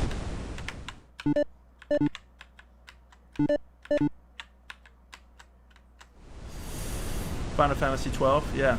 Hey, Pancakes, how you doing? I saw you earlier wrecking folks as usual on King of the Ring. I figured you didn't lose. I guess I should have asked my son about that. My son's Jan, who plays under Capitan, my name as well. But I'm pretty sure you probably just left out. Oh yeah, Mario and Luigi, Bowser's Inside Story. Are you playing the? That was remade, right? That was the one that was because I remember having that originally originally released for the DS, correct? Right? And then didn't they re-release that as well? Maybe you can remind me. It's been a little while, but I remember really enjoying that game. It had some pretty cool and interesting stuff. You're playing the original. Yeah. Was it re-released for the Switch? Right? Was that the re-release? And I think it was like actually updated a bit. It wasn't just like a straight port, if I'm not mistaken. Yeah, but I enjoyed that game. For sure. Alright, I'm going to do these flowers just to see if this is going to like open up anything else. Because I think this is it, folks. Yeah, this is a cool game. Don't get me wrong, it's definitely cool, but there's not much in the way of... hence the whole like chill vibe to it. I'm wondering if you have to reach a certain number of... like a certain number of villagers. Maybe that's the end goal here. But I'm probably about to shift to another one. Gotcha, 3DS, yeah, Bowser Jr. story. Yeah, no, they did some really, really cool stuff with that series. I remember playing quite a bit of that. Yeah, let me look. I'm gonna look real quick and see if there's kind of like an end point to this, or if there's any comments. The comments for this game are quite good. Oh wow, okay, so somebody is sharing a screenshot in this game that said they finished the game, couldn't be bothered to wait for population to grow to max. So they maxed that at 999 for wood, stone, and food. Oh no, there's no save option. So all of the stuff we've been building, hell, we at least had a good conversation, right? We can move on to another game. Okay, food stamps, what you got for me in Twitch? You're saying, do you I'm assuming think streaming has boosted people's confidence they wouldn't get otherwise? That's a good question, actually. Now I guess that's multifaceted, right? Like confidence, I'm assuming you were saying just confidence as like a person like presenting themselves and talking, right? Which is something that more people need in an era of like, you know, head stuck in phone digital era. But I'm also wondering if you're talking about confidence from like a gameplay standpoint.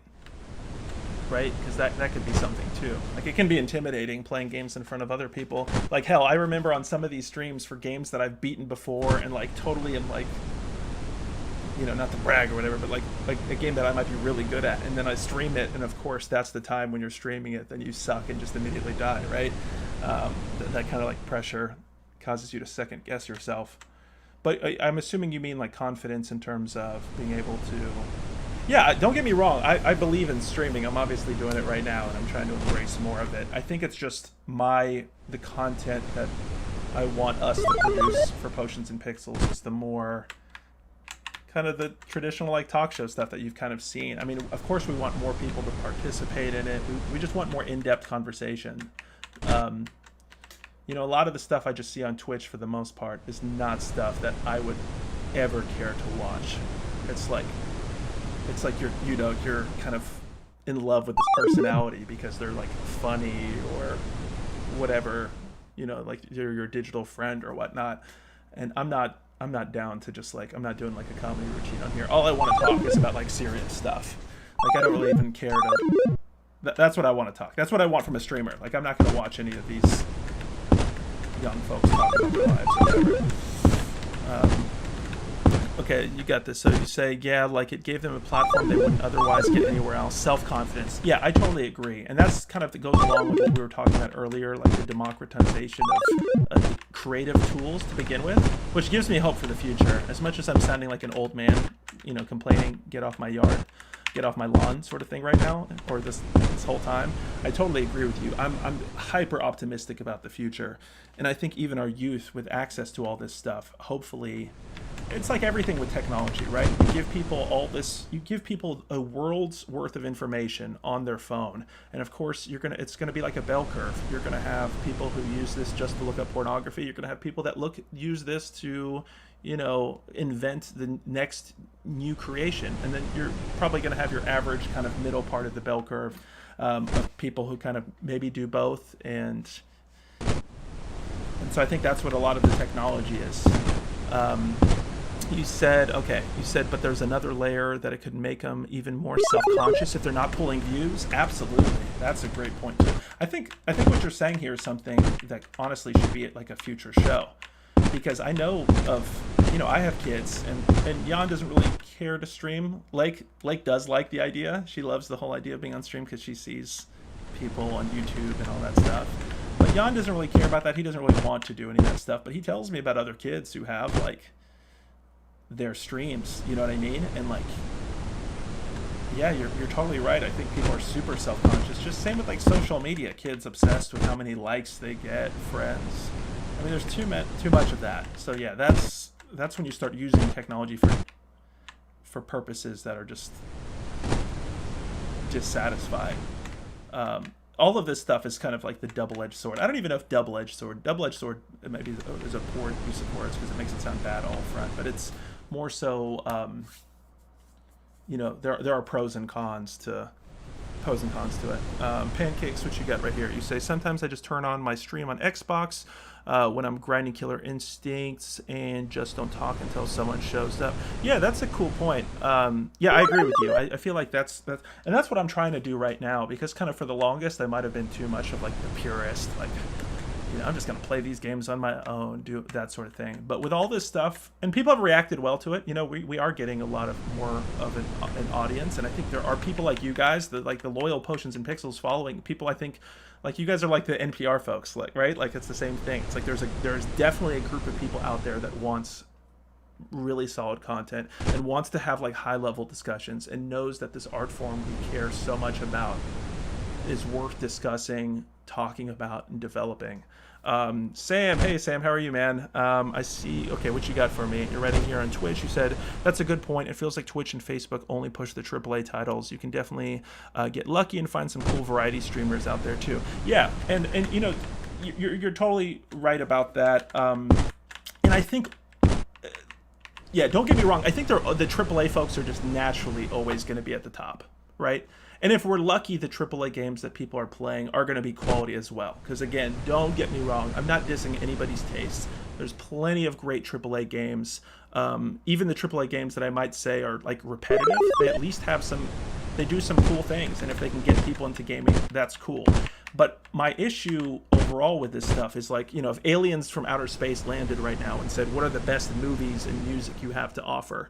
I take it that a lot of people would say like, oh, Marvel or something like that. And I would be like, I'm a big fan of those. Sure, they're great. But that's not like the best we have to offer. Like, if we're being serious. I know Martin Scorsese got like, people tried to...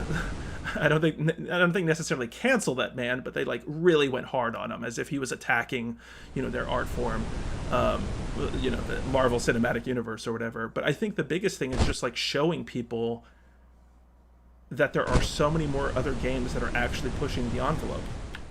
So many more games, just like in music as well. It's like, it's like exposure, right? A lot of kids grow up, they're just listening to stuff on the radio, like pre-internet. Especially, even when there was internet, everybody I knew, I remember, like, a lot of people growing up would just listen to the same sorry-ass music that was on the radio, again, like the mainstream stuff. And I'm totally sounding like a hipster here, but I might as well just embrace it, right?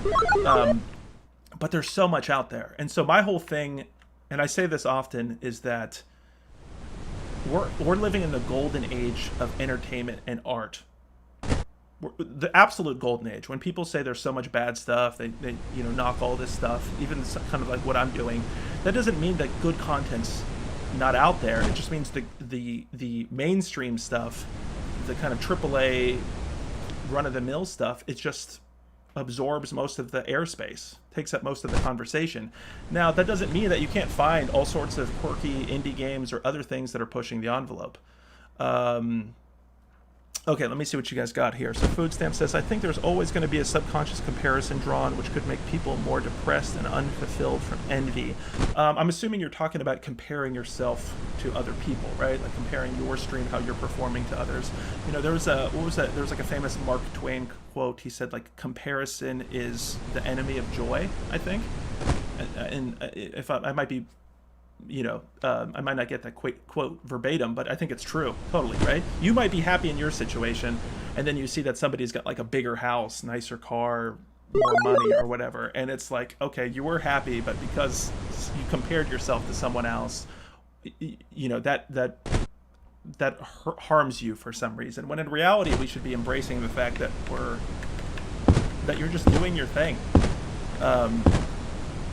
MCU is trash, according to Food Stamps. His words, not mine. I think it's overrated too, but it's still good. I think I should do an episode on this, the whole idea of like quality versus publicity, if that's the best way to, like, how the quality of a game or a product versus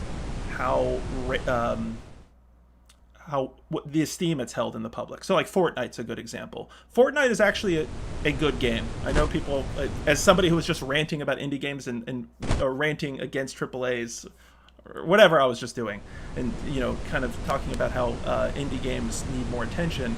Fortnite's actually a good game. I think we like to knock it because we know that there's better stuff out there. The problem with Fortnite is the amount of people that think it's like an amazing game and the amount of people that play it is up here. And so that space in between is what I call like overrated. Like, it's an entirely overrated game. Now, there's a lot of underrated indie games that are good. They might not even be great, but because nobody knows about them, there's people like me that are like, it's the greatest thing ever. Like, nobody knows about it. It's like there's hipsters like me that almost embrace the fact that some of these games haven't reached the popularity, which is a problem in and of itself. But I think that's the problem, is this balance, that the general public knows about the Assassin's Creed, knows about the Call of Duties, and doesn't know if the games that I play, when people ask me, because, this is my full-time job, Potions and Pixels, right? People ask me, like, what are the games you play? And if I'm being honest, and I tell them, almost every time I talk to somebody and tell them the games I'm playing, they have no idea what the hell I'm playing. No idea. I tell them, like, the board games or video games, and they're just like, I've never heard of any of those. And that's because, for the most part, and I don't blame folks, because we don't have time, right? Hell, I barely have time. All right, let's see what you got here. We got a lot of stuff here. I sparked some good conversation. Let's see. Pancakes says, this is how I feel about fighting games. I just want a cool game with fun characters. I don't care if it's anime or AAA or indie. I just want it to be fun. Totally agree with you. Yeah, I think, there's some new stuff. I don't know if you've played Them's Fighting Herds or games like that. There's a lot of cool indie fighting games. A lot of these conventions we go to, we get a chance to talk to a lot of indie developers and see them pushing the envelope, and trying new things that maybe like a Capcom or Bandai Namco can't try just because the fan base is so... I mean, that's a whole other problem, right? Like, there's not much room for innovation because your fan base will kill you, right? If there's too much of a change in AAA games, the fan base gets super pissed off, right? They do. And that's why a lot of these games, the AAA companies, the Bobby Kotick's Activision folks, they just keep producing the same stuff till it dies. Like, produce the hell out of Guitar Hero till it dies. Produce the hell out of Tony Hawk till it dies. Because it's like, they know what people want, and apparently people keep on buying them. So the consumers are somewhat to blame in that regard as well. He said, by the way, I'm looking to get Nuclear looks so sick. I don't know if I'm familiar with that game. I need to check that out. I need to look that up. Thanks for sharing that. Food Stamps in response to Pancake says that they're catered way too much toward the spectators now. Big counter hit, screen shakes, easy big damage, juggle combos, and easy comebacks, all just to evoke an audience reaction from Twitter. Yeah, I think they're totally... I agree. Like, that's the balance. It's kind of like, okay, how do we balance this? If things are becoming so much more of a spectator sport, how are we going to balance all of these things where we actually balance proper, like, good gameplay that it advances a series forward, which I think is what we all actually want. We don't want just the sequel to be the exact same thing. But then how do you balance that with the audience reaction? Which in some ways, I'm not going to hate on the developers, because let's be honest, a lot of times these developers are struggling for their games to be a hit. So I'm not telling any developers who may or may not be listening, just to be so pure to the point where nobody's playing your game. Okay, I get it. You have to maybe make some sort of compromises, just switch up your marketing strategy, whatever it may be. So that's something there. Pancakes in response says that's subjective. If you don't find the game fun, then don't play it. Good point overall. But at the same time, Pancakes, can you relate to the point of what Food Stamps is saying by, yes, it might not be fun and you don't want to play it, but couldn't you want the series? Like, if somebody took a series that you absolutely love and like changed it so much to like cater to the mainstream audience, and you might say, okay, it's not fun, I won't play it, but you might say, man, I really wish they would take it back or innovate in this different direction, that sort of thing. But I hear your point. Food Stamp says, can you say Fortnite is overrated if it has a large amount of hate as it does praise? Hey, yeah, coming in with a good take. That's a really good point. Overrated, maybe overhated. Overhated too, right? It might be overhated when it doesn't deserve as much hatred. It's like Monopoly. If you could always, we were joking about the vegan stuff earlier. I was talking about me being vegan, but not bringing up the fact that I was a vegan. Some Food Stamps brought it up, but there's people who you can always tell in the board game community. There's always that guy. Guys, I'm just going to let my villagers kind of die here since there's no save state. Just preach to the crowd. But there's always that guy who will be like, oh, Monopoly's the most overrated game ever. And yes, Monopoly is not a great game. It's not. But to say it's like the worst game ever, like people are doing now to like show how cool they are, this whole gamer complex that we want our medium to be treated like, the Citizen Kane syndrome that we suffered from for so long, that we want to prove to the rest of the mainstream, to our parents, to others who didn't think that this hobby that we took so seriously was actually worthwhile. And in response, yeah, I don't know. I feel like gamers were still kind of early on in this medium. Let's not forget that. I want to say that there was this quote I remember reading. I might be butchering this, but I'm pretty sure this is correct, that books were around for 50 years before somebody innovated them with page numbers. Maybe somebody can fact check that for me.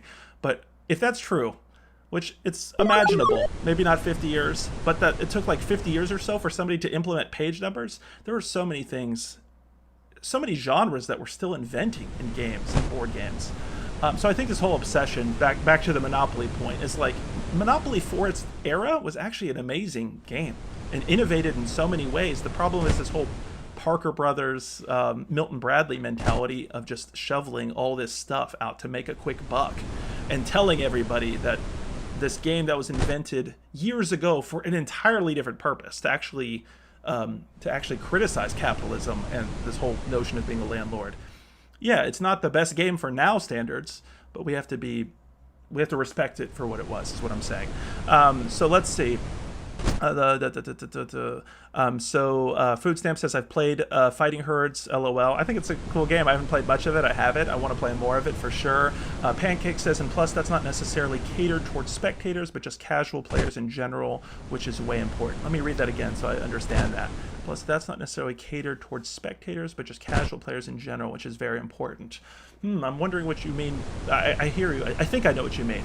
On that point, but I'm wondering why you think is way important in terms of bringing more people into fighting games specifically, or because it's important to like keep a gaming brand or a series alive. That's a good point. Bonsai Boy says, I need to be pure. Got it. Yes. Take advice at midnight from Potions and Pixels. That's the gospel. Food Stamps says, true, but a lot of spectators are also casuals in general. Good point as well. Okay. And also classic fighting games still have a thriving community. Marvel vs. Capcom, yeah, true. Bombed, but Marvel vs. Capcom 3 still has an active community online. Same with Street Fighter 5 and Third Strike, or MK11 and Mortal Kombat X10. Yeah, good point. Pancakes, I didn't say they couldn't be fun. I still play them all, but the shift is obvious.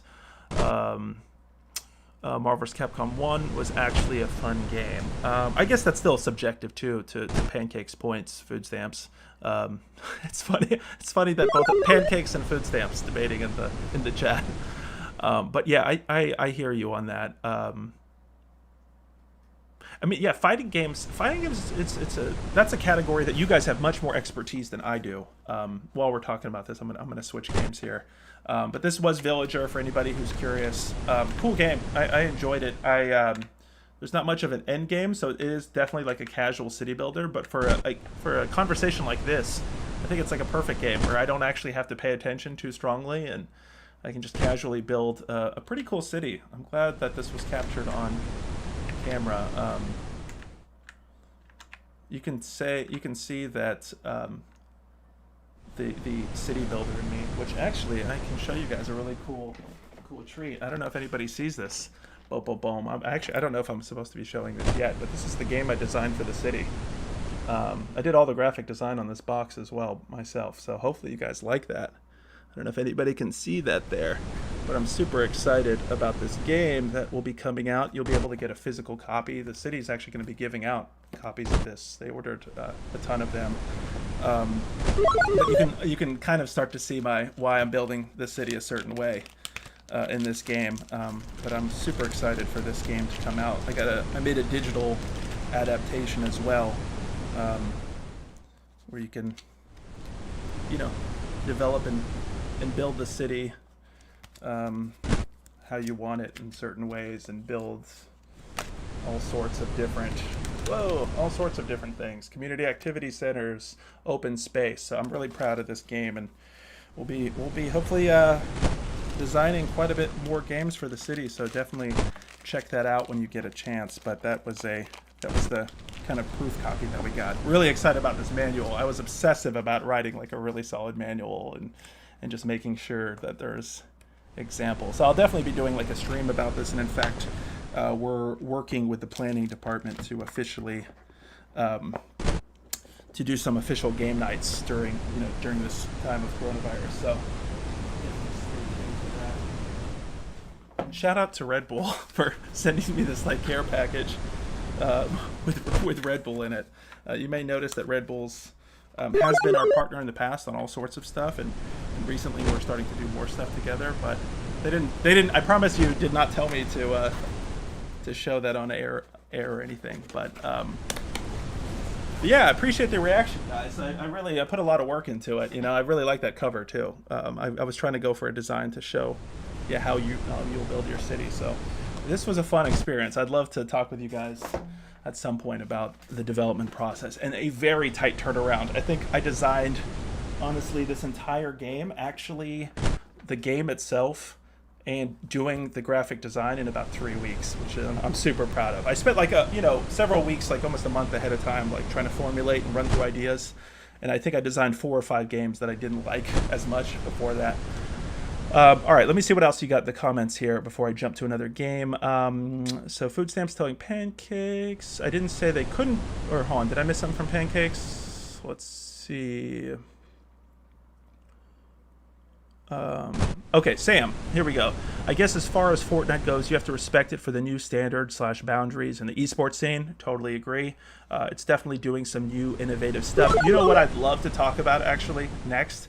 And I'm kind of mad because I haven't actually kept up with all the information, so maybe you guys can help me out with this, but I'd love to hear your thoughts about the whole free Fortnite battle with Apple. Super fascinating stuff. This is the exact type of content I want to talk on these types of streams. I'd love to have you all as guests too, so we can have like some cameras here discussing that, because I think that's the type of fascinating stuff we need to talk about. But yeah, you're right about that. I just think, Sam, to that point, it's like, to me, the question is like, what percentage of that type of content do you consume, right? If like somebody watches or plays Fortnite or watches like Marvel movies, awesome, totally cool. If that's all you do, then I would recommend you varietize your stuff, just like any type of art or entertainment. You know, don't just consume one type of anything. Get out of your comfort zone. Play things you might not even like. That's the other part about Indie Game Club, if you guys have been watching that. Some of the games we play, you know, some of our guests, that's their first time playing that genre or trying something. You know, like me, for example, I don't play many of these kind of like romance visual novels. It's not exactly my thing, but I've enjoyed playing them, and it's been cool, like getting out of my comfort zone and trying that stuff. Oh, appreciate you guys complimenting the game. Oh, wow, sick, that's cool, adorable. Thanks, Food Stamps, I appreciate it. I'll make sure the city knows it's adorable. Appreciate that. But yeah, I'm going to switch games here and switch to another city building game. Let me switch over. This new game is called Dorfromantik. I'm looking forward to giving this one a try. Hopefully, is this popping up here? Give me 1 second to auto capture. Let's see. Can we get this up? Okay, here we go. This is Dorfromantik. This is an early prototype of Dorfromantik. I believe I'm pronouncing it correctly. This game is in active development with a planned release in 2021. So follow us on Twitter, itch.io, just to update on our progress. Always give a shout out to the developers. Just because, you know, whether you like it or not, these people are doing something, and that's to be praised, regardless of what we think about the game. And I love this visual style. I actually saw some video of this game ahead of time. Really excited to try this one. All right, Sam, what you got for me? You said, I appreciate some of the mainstream stuff and competitive scene, but tend to lean towards variety streamers that play a bit of everything. Yeah, I agree. I think that's a good approach in general to take. You know, okay, I might say some other things that are kind of controversial here. Oh, but just to answer the next question, what's this? This is Dorfromantik. It's like a tile laying. It almost feels like like a board game, like a hex tile board game here. I agree. This swoop in my hair is bothering me. Sam, I agree. That's actually a thing that bothers me in general. And pancakes, I may offend you with this, so I want to hear your thoughts. And I may offend my son with this. I've already actually talked to him about this. I worry about, one of the things that bothers me about esports is because it's competitive and there's money on the line and it's high stakes and other things with games like that, is that, you know, an ego in competitive games, let's not forget that, is the part that I worry about is people are spending so much damn time playing one game that it's just like, there are so many other games. I'll tell you, so like, I don't know how many of you guys know this, but I used to be like, you know, a competitive, when I was young, when I was a competitive Pokemon player the card game, right? At one point, I was the seventh highest ranked player in the United States. Wizards of the Coast sent me to Hawaii to compete in the Hawaiian Tropical Mega Battle. Really proud of that moment. I won. I won gold. We were divided into 3 tiers, and or not tiers like rank, like 3 separate divisions, which we all wanted to be in one division. But for the sake of this tournament, it wasn't exactly what we had wanted. But I got gold for my division, so I was super excited about that. Really happy. And I know some of those guys. One of the guys actually that also won gold in the other division became like a competitive poker player. I just can't imagine the idea of playing one game, even if I could make a career out of it. If somebody told me today that I could like leave this all behind and play one game competitively for money, absolutely not. That's just me. I cannot imagine playing one game so much. And yeah, Pancakes, let me see what you got to say. Let me read these comments because I do hope you guys disagree because I'm enjoying the conversation. Let's see, Pancakes, what you got? You say, I don't watch streams often, but when I do, it's small tournament stream or a Clone Hero stream for the background. I feel ya. Food stamps, you say, no, that's a beautiful thing. Which part? I wish, yeah, I need to, there's too much of a stream delay here, and since I'm talking like a game preacher, I don't remember which part you're referencing there. Pancakes, you say you disagree. I want to hear what you mean by that. I'm assuming you disagree because I know you're obviously a high level Smash player, so I'm assuming you disagree because again, I think you're a great example. Obviously, we don't know each other, but I've seen you obviously play in our league, and I understand what you mean. It's just me personally, I worry. Like, let me ask you, Pancakes, do you think you're playing enough other, like how much time do you think you're dedicating to Smash, for example, versus other stuff? And your case may be different because I'm assuming you're quite a bit younger than me, and you might actually have like a future in like Smash Brothers competitively, which was not like an option for me. Even me being one of the top ranked Pokemon card game players in the world in, what was this? 99, 2000, it was 2000. That at that point wasn't a career option, right? Even going to Hawaii, Wizards of the Coast, paying for everything, like being treated like awesome, I played against the designer of the card game and I actually beat him, which was really fun. He might have let me have it, who knows? But back then that wasn't a career option. Now for you it might be, but I'm just wondering, do you ever feel like you're missing out on playing other games? Let's see, what do we got here? Bonsai Boy says, was it good for Michael Jordan to switch to baseball? Good question. Sam, you're a sports fan, aren't you? Can you maybe give some reference there? I'm pretty sure Michael Jordan had to switch over to baseball, I think, for some gambling issues, although I didn't see that ESPN documentary that I hear was really good. Was it good for him to switch? That's a good question. I'm assuming you are criticizing what I'm saying by or going against what I'm saying by saying, like, for him, in his case, if he would have stuck to baseball, we would not have seen him at his prime, or we wouldn't have seen all his greatness in basketball. I totally feel you on that. And that's why I kind of have a bit of an uneasy feeling in general about esports. In general, I do. I have some concerns in that area about that, just because if it can lead to a career, like a realistic career for folks, then I think it's a different story. Because then you're playing as part of your career, and then in your spare time you can play something else. That's fine. But in an environment where still it's not the most realistic career path for most, I worry that people are dedicating far too much time to one specific experience, to the detriment of denying themselves of others. But again, controversial hot take. That's what hopefully you guys are here for. Mastery in any discipline, especially competitive, builds character. Totally right. Your food stamps, you're right about that. Absolutely right about that. I'm not saying... That's a great counterpoint. I'm not saying not to practice mastery. What I am saying is, I guess I'm wondering what the mastery is for necessarily. I mean, like in y'all's case, a lot of the fundamentals that you learn in one fighting game, you can for the most part carry over. Of course, you guys, we know that the best Tekken player, Street Fighter player, that's not always analogous, right? There are clearly differences in the games, but I just worry about the amount of time, honestly, people are dedicating to one specific area. Let me see what you got, Pancakes. You said, I have 1,100 hours on Smash, but it's far from the only game I play. True. Before I even read the rest of the comment, yeah, I definitely wasn't saying it's the only thing you play. I just worry time is limited, right? So anytime we spend so much on one thing, we are, in essence, by saying yes to something, we're saying no to something else, is my point, I guess. But let me read what you got. But it's far from the only game I play. I'm only spending way more time on Smash now because quarantine is a thing and there are Wi-Fi tournaments every day. Yep, all fair points.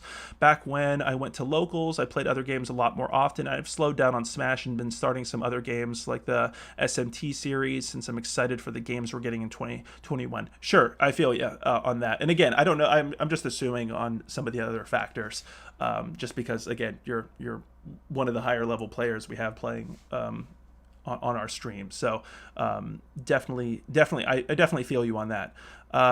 Food Stamp says meaningful things are built from struggle. Pancakes is agreeing to that, pointing arrows at it. Oh gosh, the Streamlabs bot. Sorry, Pancakes. I don't know. Sometimes it goes. Yeah, that auto mod was whack. Maybe there's something I can do about that. I'll figure that stuff out. Yeah, I think it's just more so that we're seeing all these kids dedicate themselves in general to like one specific game. So let me ask you, if it's one thing if you think maybe there's like a specific future in esports. I don't know. It's not even an esports competitive thing too. I think I have the same reaction when somebody plays like, they have like 600 out, or like probably not even 600, like 1,000 hours on like Civilization, for example. Like that it's like, oh, if that gives you happiness, sure, that's fine. But there are so many experiences, so many different experiences to try, and you might find something. We just have a limited amount of time in life. Let me see what you got for me. Oh, I struck a nerve here. We got quite a few comments coming in. All right, Sam, I see his point when you're one of the best at something. Why switch? Like Jordan, I think you benefit from a break and some diversity from other things. Yeah, fair point. And again, if you are like a high level player, this is not like ultimate career advice, right? If you are truly like the best at something and you could potentially even make it a career, or if it brings you joy, sure, don't get me wrong, do it. I just worry about people that grind and spend all this time on one specific game or genre without... To my point earlier, this feeds just all back to my point about indie and AAA. There's so much to experience out there. Why not give some other stuff a try? All right, Mercenary, what you got for me? You said the question would be, is it the right game to put all your focus on? For all we know, a game could always be dead later because of a newer game or it's obsolete. I think people focus on one singular game because they know it will exist 10 years in the future. Let me think about that for a second. I might want to read that out loud again just so I can grasp it here. Again, I'm operating on so little sleep, so forgive me if I'm not the sharpest right now. The question would be, is it the right game to put all your focus on? Question mark. For all we know, a game could always be dead later because of a newer game or it's obsolete. I think people focus on one singular game because they know it will exist 10 years in the future. I'm almost wondering if you're saying because they know it won't. That's the part. So like, I understand like a lot of people focus on like a multiplayer game, for example. When a multiplayer game is first released, you're going to focus on it fairly early because the servers could be dead in the future. I don't know if I'm misinterpreting what you're saying there, if the not part is there or not, but I hear you. If you can add maybe a little bit more, I'd appreciate it. All right, Food Stamps, what you got? On Twitch, you're saying, I actually understand what you're trying to say. People are going to be overconfident in their abilities because of their overinflated egos. They're going to sacrifice a lot of their time and relationships for the wrong reason and will come out with nothing to show for it. I mean, that's partly it. Like, I'm not... my son was actually talking about this today. He was saying like one of his friend's his friend's mom won't let their kids play video games because she's still of that mindset that games will cause violence in children. And it's one of those things where we were discussing, and my son actually had a surprisingly nuanced view about it. He was like, no, I don't believe that they cause it, but anything in its extremes can encourage something in certain areas. And so I think that's part of it. Food Stamps is that like all these things, like you were talking about, confidence in streaming online, that sort of thing, just because this is our hobby doesn't mean we shouldn't be critical of certain areas of it, especially if it's detrimental to other parts of your life. I don't know if I'm necessarily going as far as to say like the damage it can cause. More so, I think it's that you're missing out on potentially other positive opportunities. All right, what else you got? Food Stamps says, but I think you have to differentiate the intent. Hold on, it just scrolled up. The intent of people at esports, is the journey important to them or the ends? If they're hinging their entire existence on winning, esports is just a symptom of that problem. Yes, true. That's some pretty wise words there. Yes, if competition in that form is like defines you to that extent, that is an area of concern. Um, on a personal level, I could say, and I would also add to it that as much as esports is a growing, currently $1 billion industry and definitely growing, it's not where it needs to be to sustain folks, and it's not even ethically where it needs to be. That could be a whole other conversation. We could go from this. I'm very critical of the modern esports world. I think in the rush, again, gamers trying to legitimize ourselves, we're in the rush for big money to come in, big sponsors. Oh, like once this rich millionaire buys this team or this or that, people are going to see us as legitimate. Is that what we want? Do we want to just emulate the same ownership situation of the NFL, NBA? Like, to me, hell no. Do I want another rich, individual who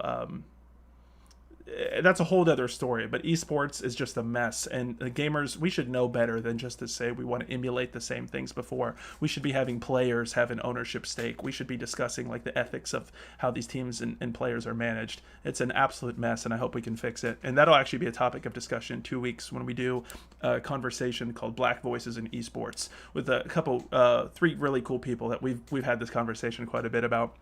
All right, Bonsai Boys say, I still, a lot of those disciplines and skills are translative, though. I still think. You're totally right about that. Yeah, I'm not, definitely to Food Stamps' earlier point, yes, competition and or teamwork, all of these things can build character, right? The same reason why sports can be positive in somebody's development. In moderation, these things can build character, and maybe in extreme examples too. But those extreme examples, it's kind of back to that bell curve idea. For every Michael Jordan or something like that, there's somebody on the opposite end that even if their parents pushed them hard enough, they didn't get there. And worse, they might have actually harmed their life in some way. Mercenary example: League of Legends, 10 years old. Team Fortress 2 dead. So yeah, let me scroll up to your last thing just to make sure I got the context here. The right game to put your focus on. Yeah, I mean, that's a good point. And actually, to play devil's advocate here, because you guys know I'm ever the contrarian, ultimately it does need to be a fun game, right? Like, one of the criticisms of modern esports right now is a lot of people are jumping to these newer games because there's actually more money involved. Not necessarily that they're having more fun, but they're jumping to another game because there's more money involved. And it's doesn't that feel a little weird to say? I mean, yes, at the end of the day, I'm not going to judge that individual player because that player needs to put food on the table. So there's no judgment in that regard. But as far as an ideal scenario, not so sure that's the case. Pancakes. You say, I also get annoyed at people saying a game is so good, it just makes me less likely to play it. The amount of time I've heard Xenoblade 1 be praised as a messiah of gaming makes me groan. We're an exaggerated bunch, aren't we? We're really hyperbolic, myself included. Food Stamps could probably attest to that. I tend to speak with hyperbolic language a lot of times to make a point, right? That this game is super overrated or this game is super underrated. You're Pancakes, you're right about that. You're right about that. Definitely, you should be critical of others' opinions in that regard. You also said Food Stamps is right. The journey is way more important than the destination. You make friends, you get small success, and it can bring you out of some dark places. Totally true. The journey in esports is way more important than the destination. Totally true. And I think that's a more healthy mindset to have. I think to you and Food Stamps' point, if you have realistic expectations of what the future holds, that's totally fine. I think the problem is a lot of the people that are generally attracted to hyper-competitive play to begin with are those, myself included, that may have potentially an ego issue that want to be on top, so to speak. or at least in a specific game. And so the question is, how well can you handle that if you're not the top, right? Because not everybody can be. It's the nature of a ranking system, right? Food stamps. This dude has had the game loaded up for like an hour. Yes, I promise I'm about to get to it. This game that you were about to play looks interesting, like a solo player board game. Who we got? Corey, standby. Yes. All right. Corey, I don't know if you've been watching the whole time or if you're jumping in now. I was doing, these are my game preaching sessions, casual playthrough. So yeah, let's jump on this. I'm definitely still happy to answer questions or debate stuff. You know how much I love doing this. That was the whole point of this casual stream. But let's see what we got here. So we have to build a village with 3 houses. I don't think there's a tutorial here. So what do we got here? Can I destroy? Maybe I can like kind of zone these spaces. Build a village with 3 houses. Build a group of 3 fields, and build 2 villages. Oh, okay. So this piece that's at the top is the one I'm about to place. And it looks like maybe I need to build the fields adjacent, so let's see if I do that. So you guys saw that this game is in active development. I'm quite certain there's actually no audio in this game, just so you guys know. So it's not like I turned the audio off. Build a village with 3 houses. So we have 2 of the 3. You guys see that right there? 2 of the 3. Build 2 villages. We have 1 village. I don't know what constitutes a village. We'll see it. Build a group of 23 trees. It says group. Boom. Okay, there we go. This is interesting. Let's do that here. All right, so we built a village with 3 houses. Now we got another objective. So this is shuffling. I guess this is random. Did anybody notice what this thing here is? Maybe this is the number of tiles I've played. 3 tiles. I'm curious about this. This shows all the trees, I think. Oh, okay. So this will show me all the tiles, I'm assuming, as it gets more complex. So this shows me all the tiles I have that have housing on them. This shows me all the tiles with farms. And I guess that's just to exit out of this, or you can just click it again. Okay, what do we got? Build 2 villages. So we need to do that. Oh no, this is points, I think, in the corner here. This is points. I know we placed 3 tiles. I thought that's what it was. Okay, let's see. I don't know if these farms need to be placed together or not, but let's give it a shot. We need more trees together. So we satisfied this. Yep. Okay, this is a score. So we got 2 more points. Build a village with 7 houses. Build 2 villages. I don't know what constitutes another village. Oh, okay, and we have 2 choices here. So we can choose...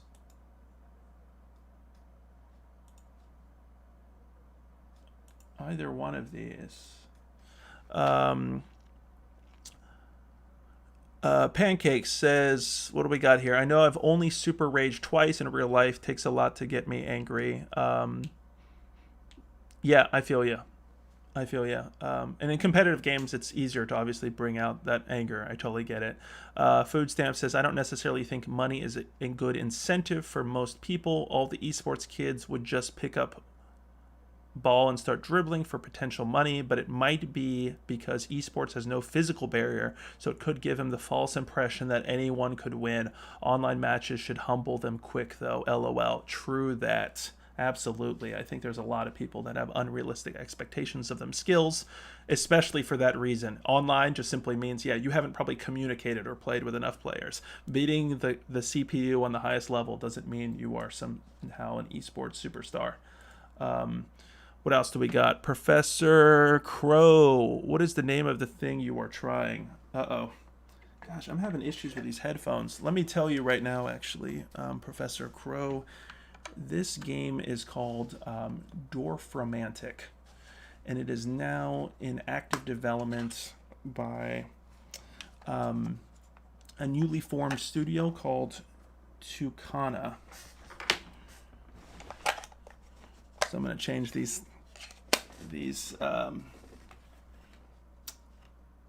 these earbuds or the battery real quick on this. Sorry, give me 1 second, everybody. I thought this was charging the whole time. But if you want to get an idea of this game, it is... Oh, it actually encourages you in the instructions to turn on some good music and get comfortable. It says place the tile indicated on top of your stack on the right side of the screen on any available free hexagon field on the map by clicking on one of the blank fields. I think we got this. You're trying to complete as many given quests as possible. You can see how many tiles you gain in the yellow hexagon at the bottom of the task. Oh, that's how many tiles we're gaining, I guess. So not necessarily points, but how many tiles we're gaining. If you run out of tiles to place, you will lose the game. Okay, this game doesn't really tell you all this stuff, so I'm glad I'm reading the itch page. Again, this is Dorfromantik from Tucana. This was part of the itch bundle, the racial justice and equality bundle that they ran a few months back. It says use the highlighted groups as a help to overview your groups. The high score at the top right of the screen shows how many tiles you have placed. Okay. The high score at the top, I thought that was the points. Okay, we'll figure that out. What I'm not getting is why these tiles are changing like this. I don't think we saw... Did we notice that happening before? Maybe I have to place it down at a certain point. Okay. So it seems like certain tiles will kind of randomize like that, and that's your ability to choose, which is kind of clever in that regard. Do we want to end the train here? Is that too limiting? Let's give it a go. Now we got 2 more villages. This is pretty clever. I like, how do you all feel about this, seeing more kind of board game level play in games? Of course, this has been a common aspect of video games to board games since, I mean, 70s. We've seen this type of thing, but we've recently seen kind of a rise, I would say, in this type of gameplay more. All right, build a group of 41 trees, build a village with 71 houses. I'm building a lot of farms here. Hopefully this is worthwhile. The trees we're getting here, so we have more, and we've expanded. So build 2 villages with at least 5 houses each. I'm trying to figure out what constitutes a village. Like, why are some... Why are... what makes a separate village? Let's see. Okay, so that's a separate village. I guess the train tracks might be the defining line. Build a group of 13 fields. I think we're pretty good on that. So this is that 3. This should be it, actually. I think this will give us... Yep, there we go. Build a village with 7 houses.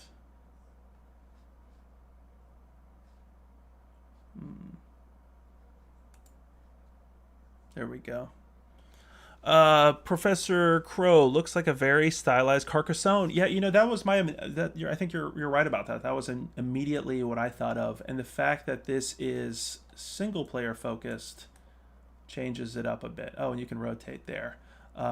Which is pretty cool, right? If you want to scratch that itch of Carcassonne. But during times like this, when we're in quarantine, and you can't do that, this is a pretty cool opportunity. And it is cool to see that this is an active development. I'm also trying to figure out how we increase the boundaries of the playfield, because if you guys notice, it seems like we have a 1-space border all around us, except for here. And I don't know if that's because... Oh, I think what it's saying is that I legally can't place this piece here because it's a train track. That would make sense. Okay, build a group of fields with 15 trees. I think we're getting closer to that. Yep, we got that there. So now we have 35 cars. I think we can build a pretty big city here, folks. Build a village with 6 fields. Build a village with 12 houses. Okay, we're probably best to do it here. Maybe not. 1, 2, 3, 4, 5, 6, 7, 8. Let me see these houses. Yep, okay. So the houses... Interestingly enough, this house right here is considered part of that village. So It may just be housing touching each other. I guess that's how villages work. All the housing pieces touching each other. So it's pretty simple in that regard. Um,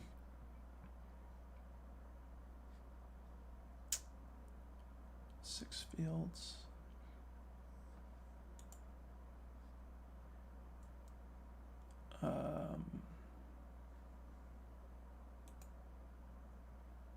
Ooh, this isn't looking good. We're getting all these tree tiles that we don't really want to place. Let's build it over here.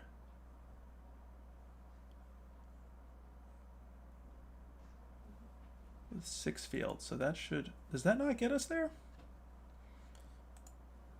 That's 4. I see, so it has to be ones that are specifically fields touching housing. So it's a little different. If you're just joining us, yeah, there is no music in this game. I'm not playing it in pure silence. This game is still in active development here. What's the topic of discussion? I love it, Pancakes. Keep it going. You tell me what the topic is. You can tell that I could debate for hours, even in my sleep-deprived state.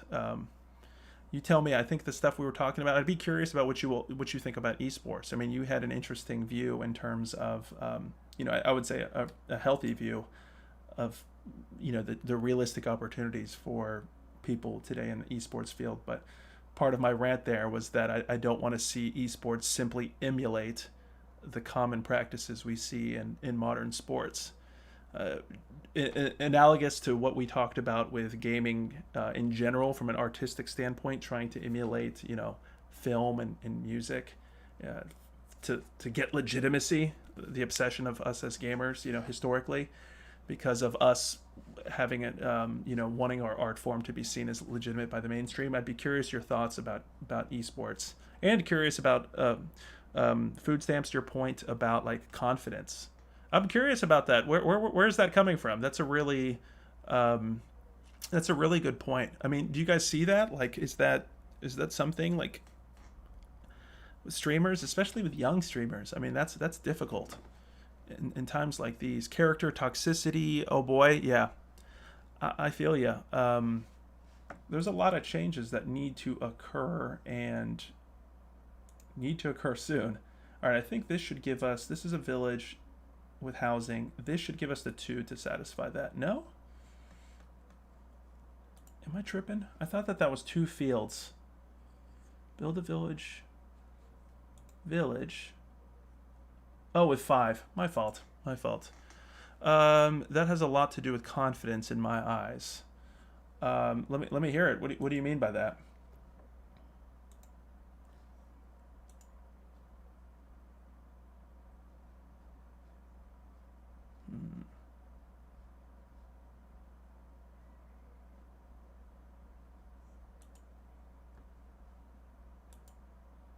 That might have been a bad move. Yeah, let me know what you think. Yeah, keep these conversations going. You guys know I love all these topics that we're discussing, regardless of the time. Ooh, super sleep deprived today. But I definitely want to hear more for sure. And I think this should satisfy that quest, which should get us 4 more food stamps. Here we go. What you got? It says it might be the only way they can fully express themselves I'm assuming is to convey to an audience. So I'm assuming you're talking like the healthy part of it, in terms of like having an audience to talk to. If I'm interpreting what you're saying correctly, I think you're speaking to the idea that like the internet has allowed us to connect with people that we might have not been otherwise, to realize we have similar interest, to realize like games like this that you might think you're the only one who likes, other people, other people say they do as well, right? All right, Pancakes, what you got? People, food stamps. Tell me if that's exactly what you're thinking or not. I'd love to know. Pancakes. People get told that their character is lame or easy, and they don't want to devote themselves to another character just to gain respect. Yeah, that's something I think. That's especially unfortunately prevalent in competitive games, right? It's just so whack. Like all these people who. I'll give you a good example. Like I was telling you guys earlier about when I was really competitive in Pokemon.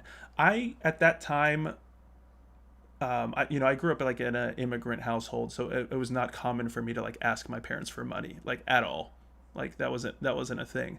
So I had to like figure out ways to earn money to like get Pokemon cards. And I remember, yeah, some kids would like make fun of me and be like, "Oh, you don't have this rare card, you don't have that." I just simply couldn't afford it.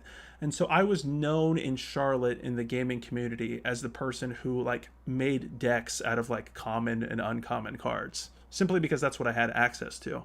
And that was like a point of pride for me to be like, hey, I'm going to take these cards that you might make fun of or you might think is like, to your point, a lame character or a lame card. I distinctly remember there were several Pokemon cards that people thought were just like bad cards. And I remember like dedicating so much time to being like, I'm going to show these people based on principle alone, like I'm going to show them that you can use this. So I think, to your point, Pancakes, use whatever the hell character makes you happy, man. And and try different things, because those people are going to be the same ones that are going to say, oh, that's lame or easy or whatever, until you start doing good with them or they see how much fun you're having with them. And hopefully they'll grow as people too and won't be saying that stuff anymore. Sam, man, I think in addition to the person who's streaming gaining confidence, the viewers can also gain a sense of community. Totally right. And that's what's attracting me to doing more of this stuff, to be honest. Like these types of conversations, I love this, especially in times like this where we're absolutely true. I think that's a big benefit of it. And I think, to your point, Sam, it's also about connecting with people for like the right content. So back to my earlier point about finding like certain streamers, I think it's the question is like what attracts you to stuff, because most people, talking about like overrated, underrated, most people aren't going to be watching this stream, right? Even if I was able to advertise and like show this stream to everybody, a lot of people would be like, what? I don't want to talk all this deep stuff or anything. I just want to laugh, escape, that sort of thing. Which to me, this is an escape. But hopefully you understand my point there, where it's like I think it's still kind of a select audience that even likes this type of content, these types of conversations. Um, Pancakes, you said, I admit I'm guilty of it too. Screw Cloud. Yeah, I think we're all guilty of it, right? Like that's the thing. I mean, it's hard not to be a hypocrite in life, period, not just in conversations like this.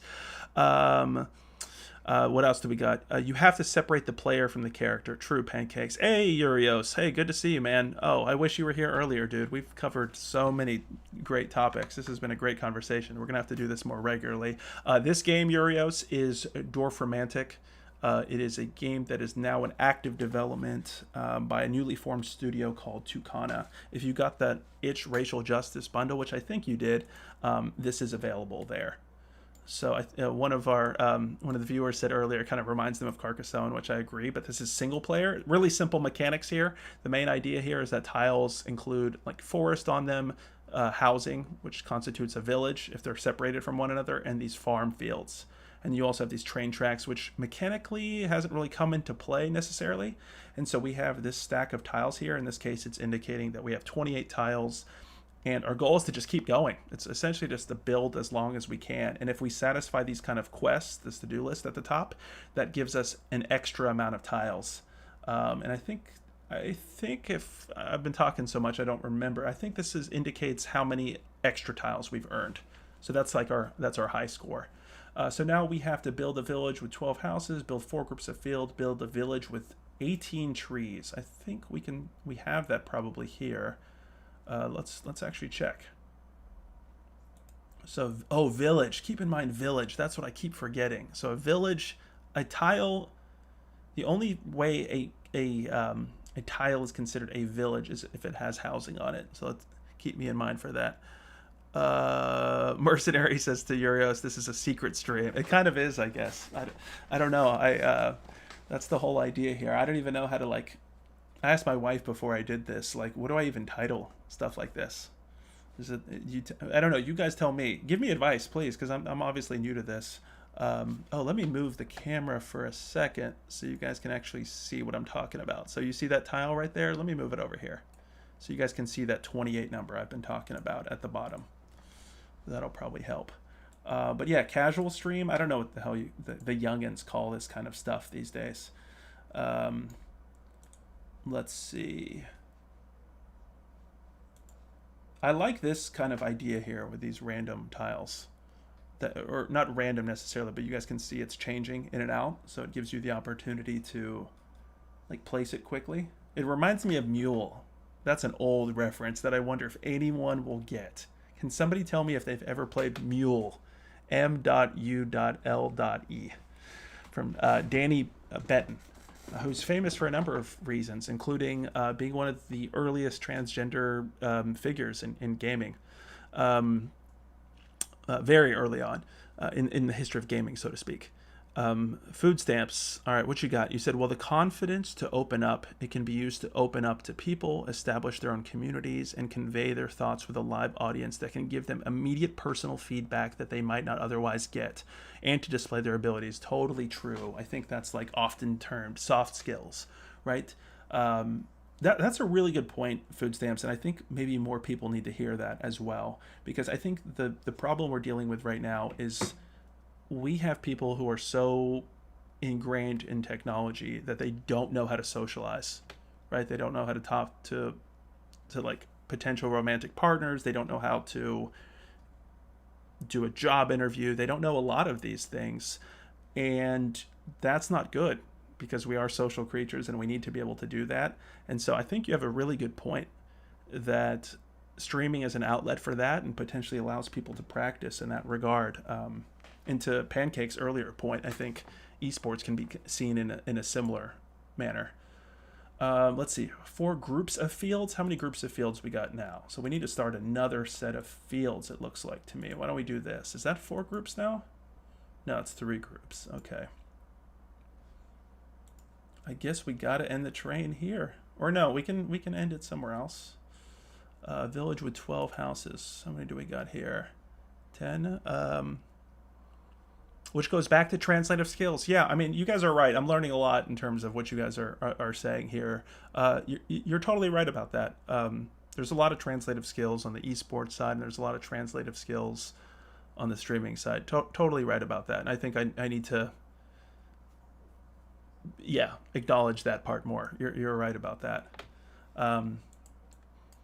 I still will throw out that I think it's valid that there are some legitimate concerns. And I think food stamps, you brought them up earlier, where people get obsessed with comparison, because I'm even susceptible to that too. Like, how many people are viewing, how many are this, for a number of reasons, because this is obviously a nonprofit, this is a career, like that sort of things. You have to be thinking about those games, but like teenagers and others, that could be damaging, right? You said, of course, vanity is a factor, but I think there's an easier way to feed vanity aside from streaming that it wouldn't be much of a factor. I don't disagree about your concerns, LOL. I see them firsthand. Yeah, that's the funny thing, because I can only speculate on the vanity side of things because I just don't watch those streamers. So maybe you guys tell me, like, how many streamers realistically are like that? Like, it seems,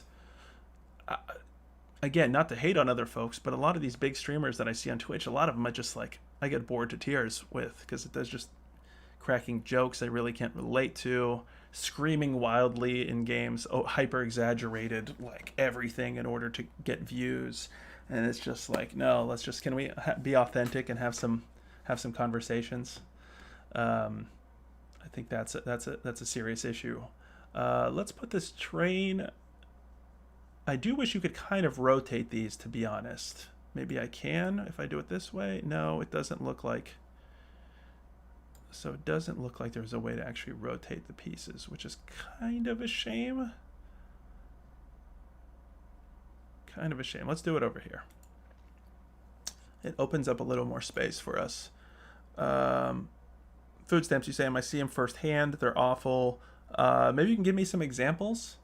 That's the difficult point also, I think, food stamps, is that when you...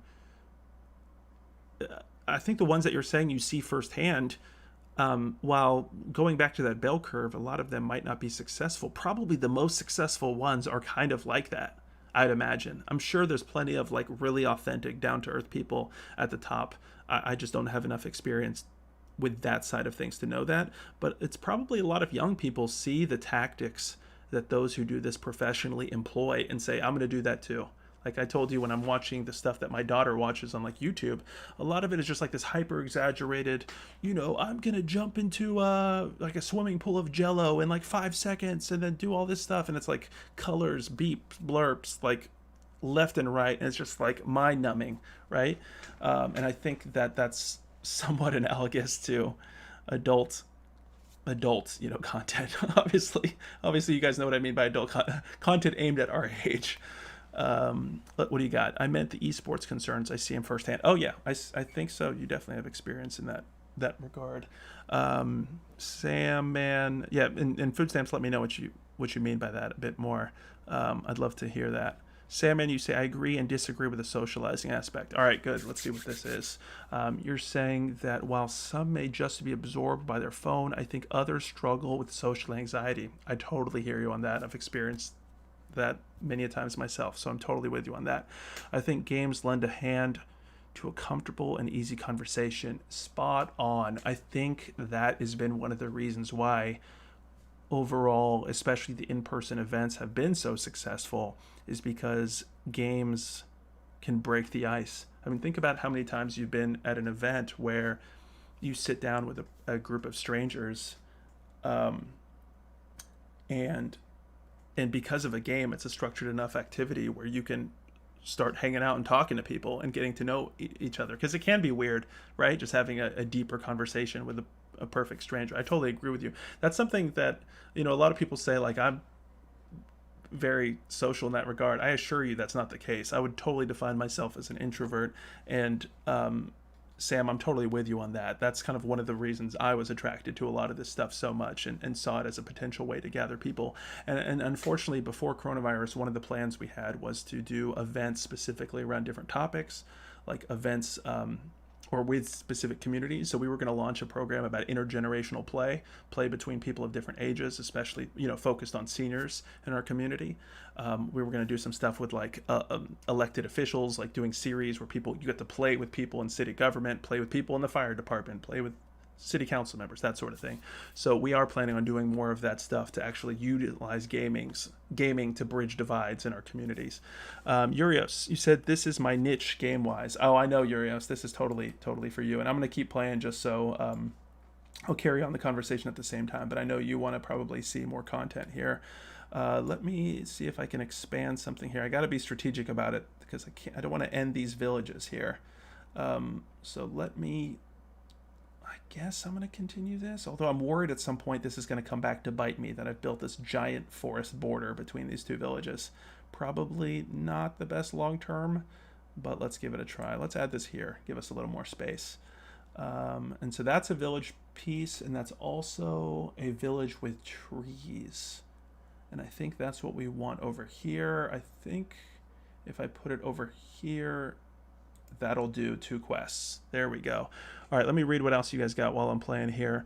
Food stamps, in response to Sam, says, but it might enable them to socially distance more as well.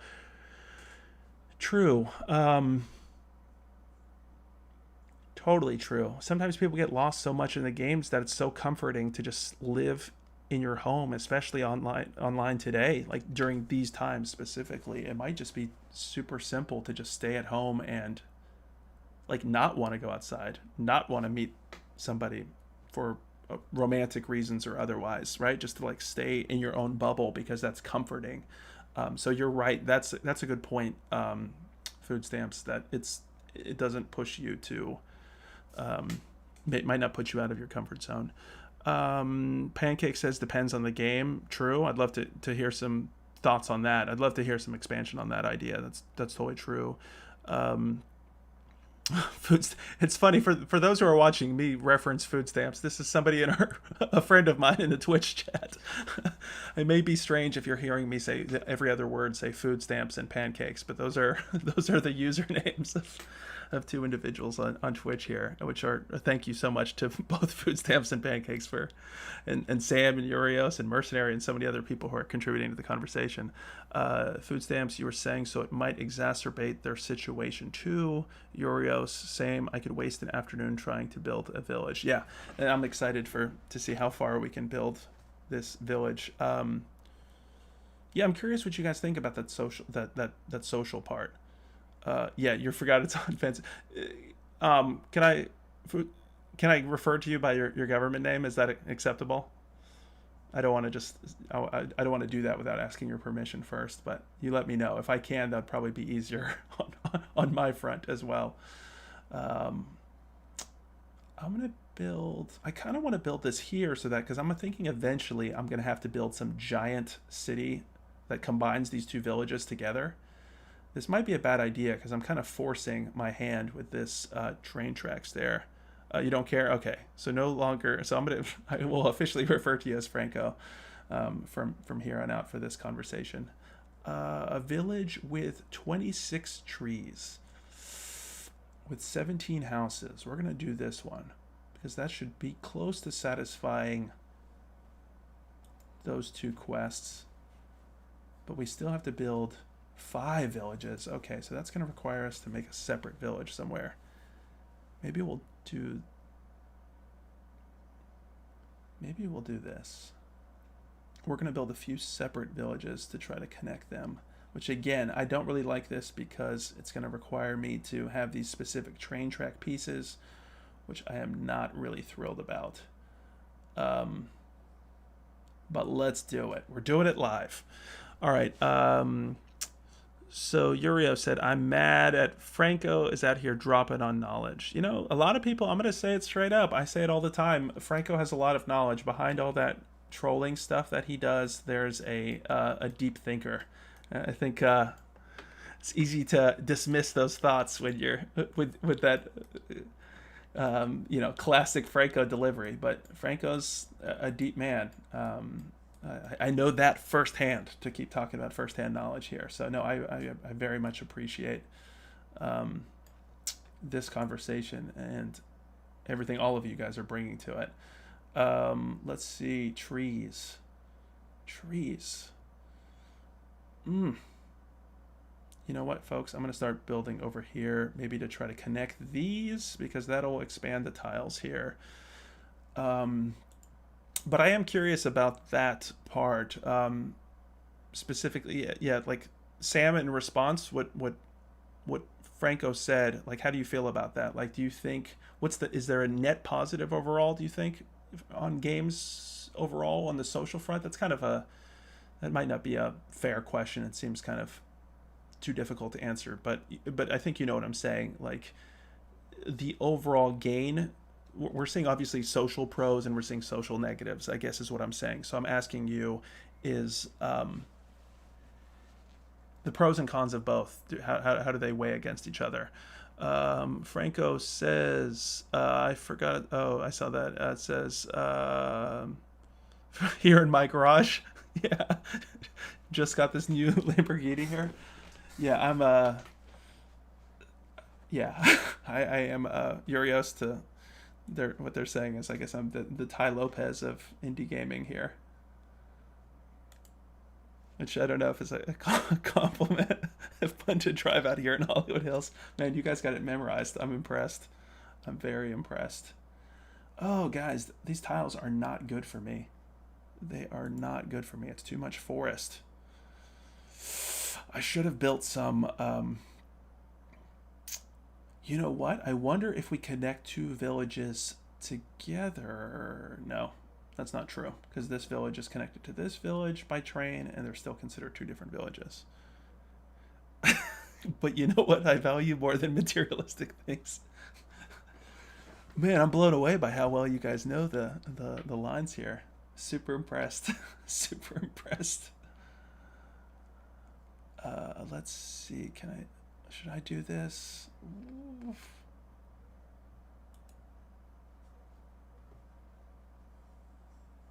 Guys, this is not looking good. Too many trees. And I don't think I can adjust. At least there's a lot of greenery. You can give me credit for that. Urios, what's on your mind? We've been having some deep discussions here about the state of gaming. Everything, the classics that we've been talking about, esports, streaming, overrated games, underrated games. You got anything fresh that you've been wanting to talk about for some time now? Oh, I want that piece coming up. That's going to be good. I guess building off this is good because then you can, then it's still a village, but you can build in multiple directions. So let's do this.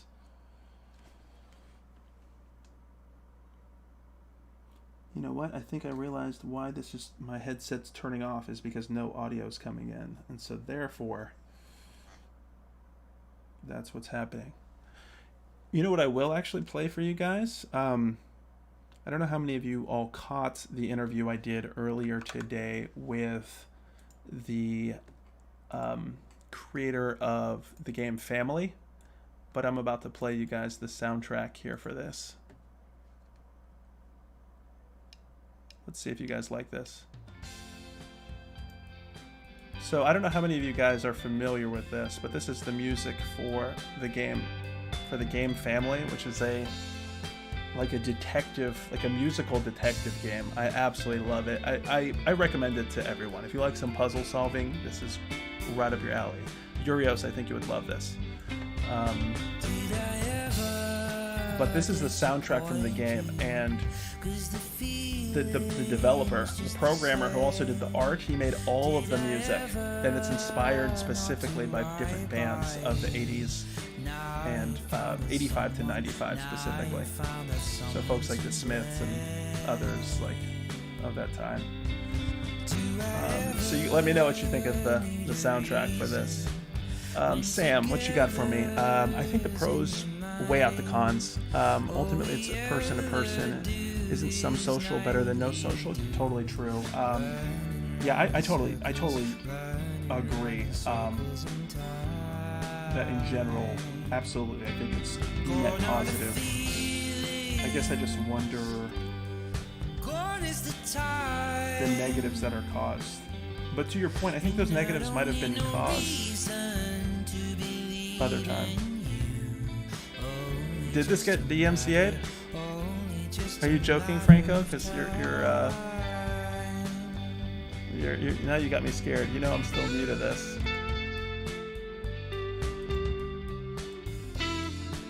Hopefully it doesn't, because I played it earlier in the interview.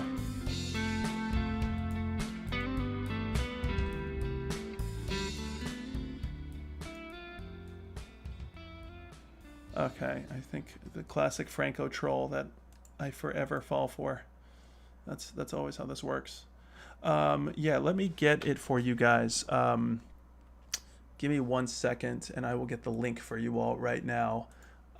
If you guys are familiar with games like Her Story or Return of the Obra Dinn, if hearing stuff like that excites you, then I will tell you this game is right up your alley. So give me 1 second to share the game with you. It's recently got a lot of publicity. So Professor Crow, here's the link right there. And Professor Crow, are you on our do you like us on Facebook or subscribe on YouTube or anything like that? Because I can send you the link to the interview. Give me 1 second here. Let me find it for you right here. So I actually have 2 links for you,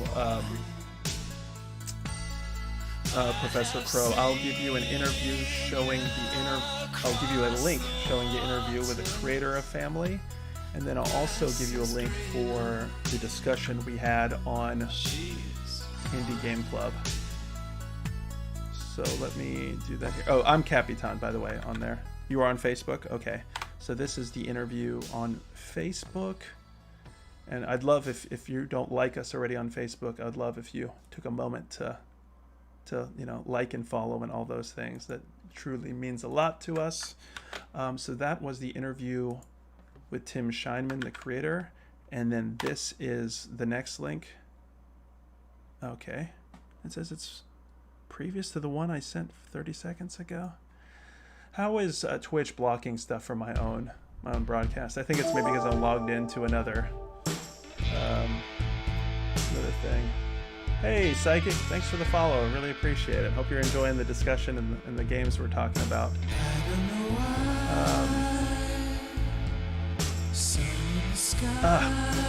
I still need to figure out this link stuff. Give me 1 second.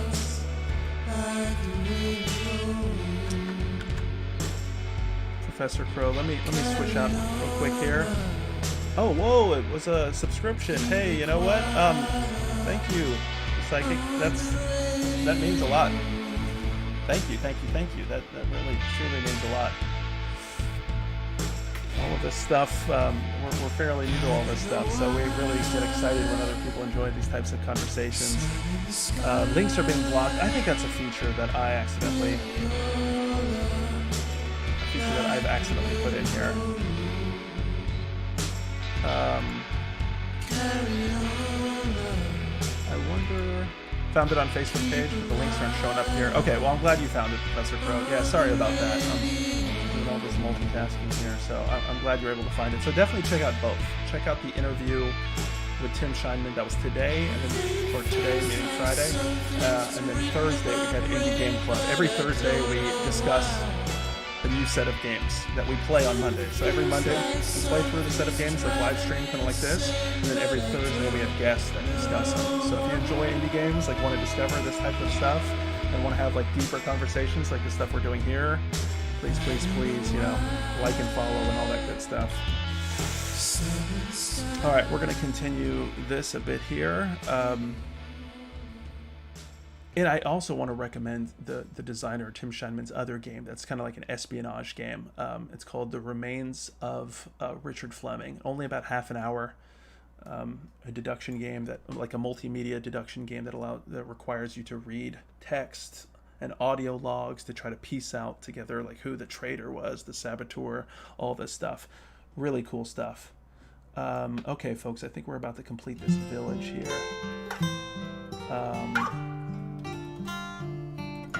Bam, look at that. We're doing it, folks. We're doing it. So this music, all of this music that you're listening to is the music from the game. I'm going to turn it down just a little bit. But it's really cool. You listen to this music as you play the game, and it's one of the ways you actually solve some of the puzzles, is listening to the voices, listening to the content. Yes, Sam, I'm glad you brought that up. I knew that there was a topic earlier on in the conversation. You must have joined us right after I brought that up. That's exactly something I wanted to talk about. Thank you so much for bringing that up. What Sam's talking about is where he refers to it, the Epic versus Apple nonsense. So just to give some context to that, you all may have seen that there's a bit of a legal battle between Epic and Apple, and because of this week being so busy, I haven't followed it yesterday. I followed it like the initial situation, which involves, for those who aren't familiar, Apple takes essentially like a 30% cut from everything that goes through their store, and Epic instituted some new policies that essentially were a way to kind of bypass this. But it seems like anybody who's been watching this knows that Epic was prepared. As quickly as they're able to turn around content for Fortnite, this clearly was pre-planned, right? Or at least I'm quite certain it was. And they actually challenged, hopefully you all saw that famous advertisement of Apple, like the 1984 George Orwell, the famous advertisement that showed the woman throwing the hammer at the dictator authoritarian screen. Fortnite did that as well. So Sam, please let me know your thoughts. Everyone else, please let me know your thoughts, because that's a serious question. That's going to be a topic of conversation for, I think, months potentially, because it's not just the question about video games. If you notice today, I know several other multimedia companies are jumping onto this battle because like television subscriptions, I think magazines, things of that nature, Apple will take like a 30% cut at the beginning, and then we'll take it down to like 15%. But in Amazon's case, they only took 15% immediately. So there's obviously some nuance. This might be a little wonky for some, but wonky for some to care about. But I think it's really important. Sam, let me know what you think about that, because I'm curious. People are obviously jumping quickly on sides, and some of that can be kind of like fanboy behavior. I have some feelings about it. I don't want to say that I have quite the answer just yet. I will say one thing that I'm bothered by is this whole free Fortnite stuff, kind of especially in an era of where we're collectively expressing some concerns on like social issues, social justice, for lack of a better term. I know that term is obviously loaded, especially online, but concern for these social issues. Um,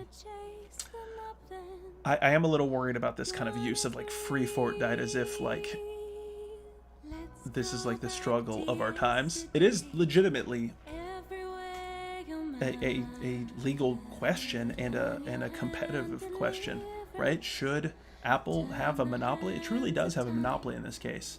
And as big as Epic is and Fortnite is, it's still important to remember that they're not giants, and that they have been walking the talk, right?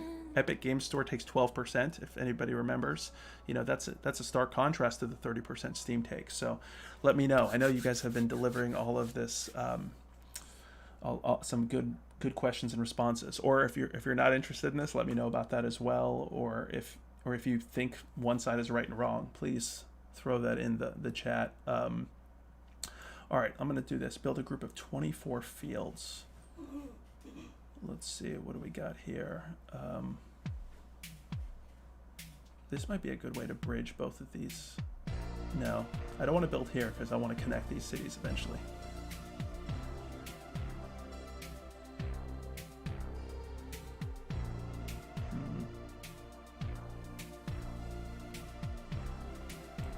Let's do that. I think this satisfies it, if I'm not mistaken. This should get us to 24 fields if I end it here. Yep, we got 2 more. All right, Franco says it's actually Apple versus Epic versus Potions and Pixels. Yes, you can tell I'm passionate about all these subjects. Yeah, I have interesting thoughts about Epic. In some ways, obviously, us being based in Charlotte, North Carolina being the state in which Epic is based, I think there's some like state level pride that we might want to feel in that regard. But again, they've been walking the talk, so I got mixed feelings. Yeah, I don't really have a clear... I think in these cases, it's easy to see the issues because Epic is violating the terms of their contract, but at the same time, actions like this might need to take place in order to fight back against the monopoly, which I think it's pretty clear that with their market share, especially kind of owning an entire platform, there's some legit concerns on that front. All right, this is our opportunity, I think, to connect some villages together. So let's do this. This should be a 5th village. There we go. Build a group of 23 fields.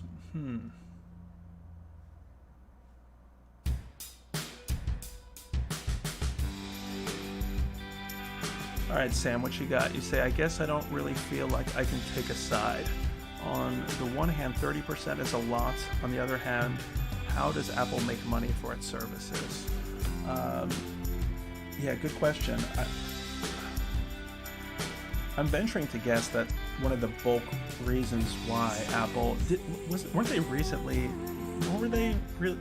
evaluated at like $1 trillion company? Like they're like historic levels of wealth, and I think so much of that can be attributed to their market penetration, that they have this whole ecosystem where you have to have Apple products and buy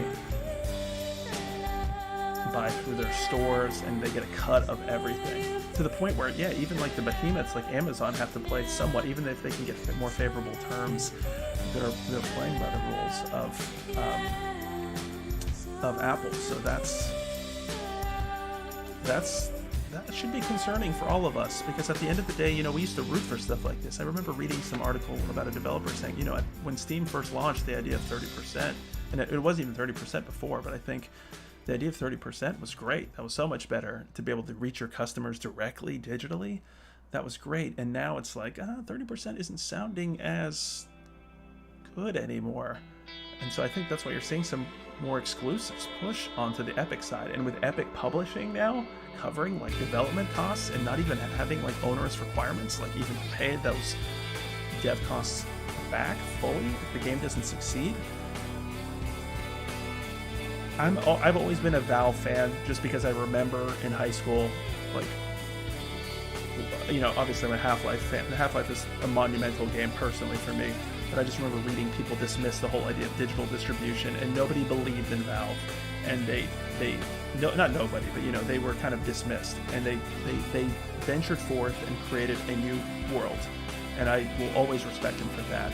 But just like any other venture, just like every other venture, it's easy for like the little guy to become the behemoth, and eventually you got to keep them in check, right? Same as like the console wars. We see companies innovate. Like the console wars are, if anything, are a story of hubris and a battle where Sony was smug with their PS2 and said, hey, we're going to launch a console. Our next PS3 is going to be $600.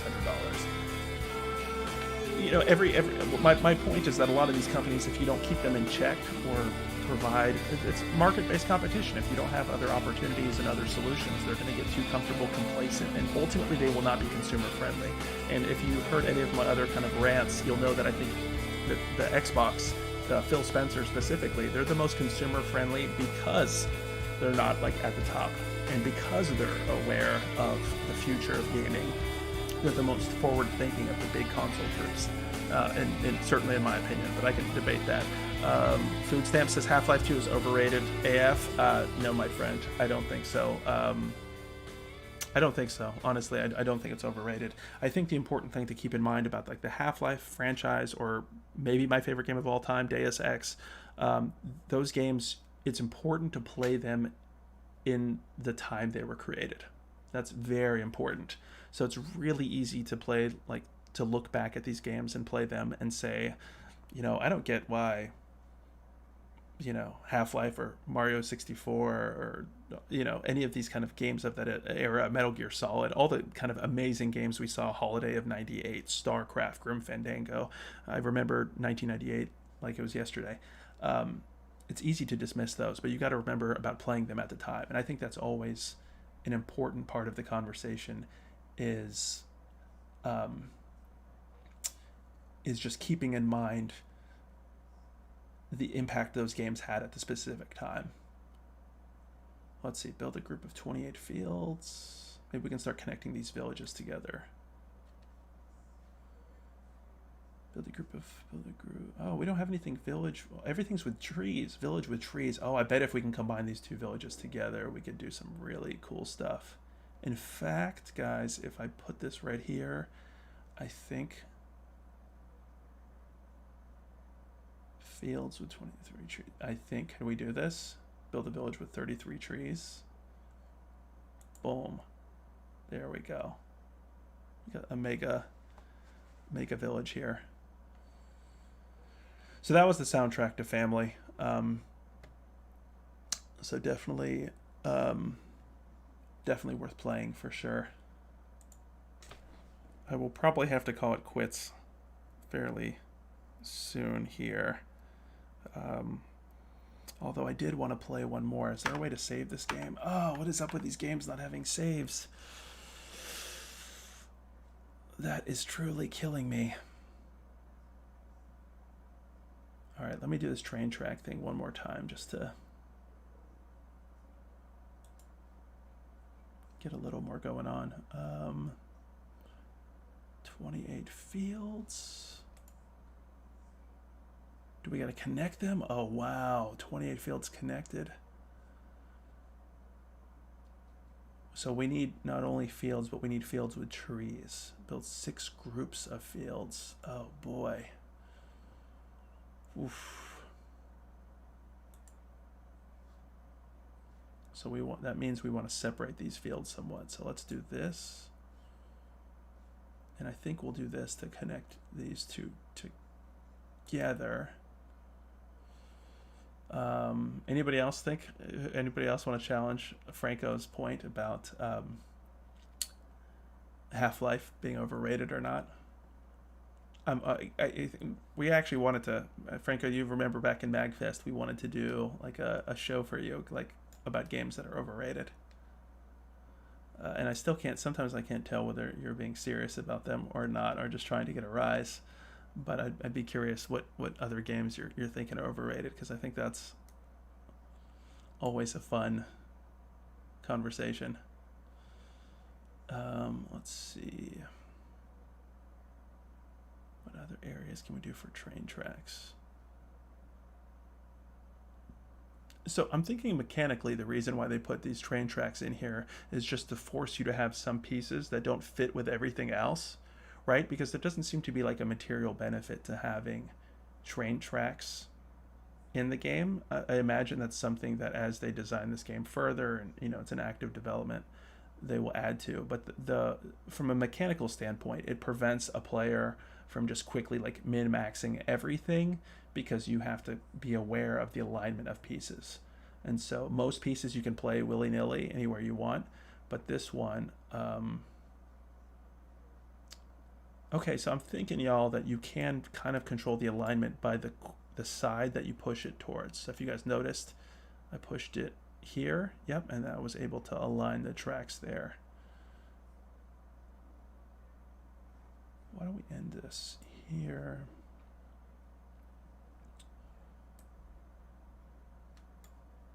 I'm going to try to continue with this mega city. All right, here we go. Build a group of 28 fields, 6 groups of fields. I think this is what we need to do right here. Boom.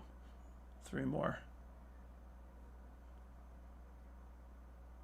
Yeah, I'm surprised there's not as many thoughts on the Apple Epic side of things, because I think, to Sam's point, I think to why Sam raised the point, is that's going to have some serious consequences, and we should all be like really concerned about that for sure, especially as digital, not only digital distribution, but like streaming distribution, like Stadia, xCloud.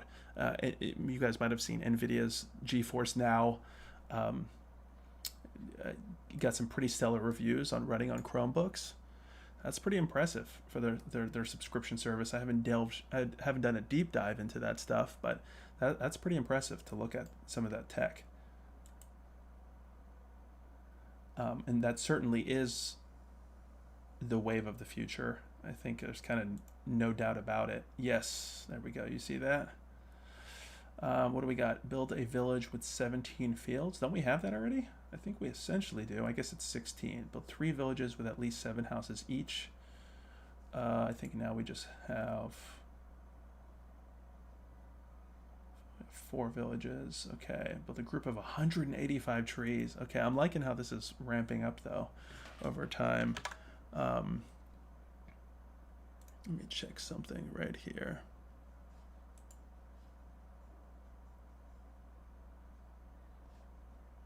All right. Sorry, folks. Give me 1 second. All right. Let's see. So, build a village with 17 fields. I think that will give us. Oh no, that doesn't count as a village again, because it has to have. It has to have housing on it. I did forget about that.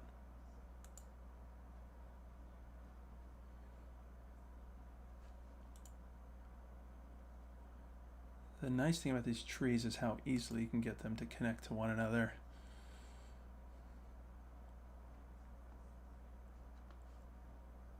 We're kind of building this endless forest here.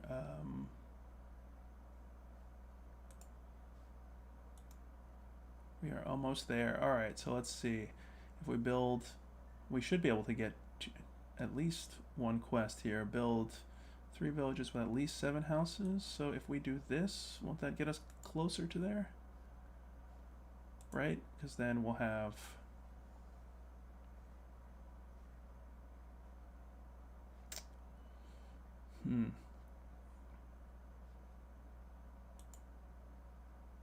So now we have 2 villages with at least 7 people on them. Let's continue all these trees.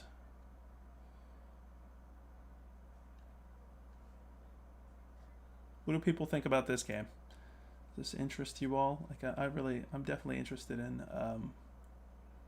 seeing where they take this.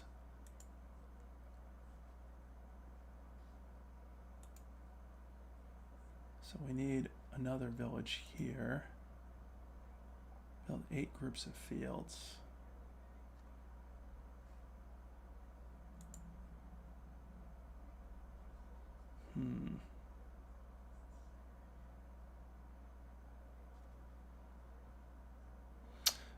Sam, I see you said hopefully nothing too bad comes of it, but important nonetheless. Yeah, I think it's super important. I think I'm glad you brought it up, honestly, because that's something I mentioned earlier that I wanted to discuss, and I'd like to discuss it more. I feel like I need to get a little bit more knowledgeable about it to feel comfortable stating an opinion about it, like a kind of a vetted, researched opinion on it.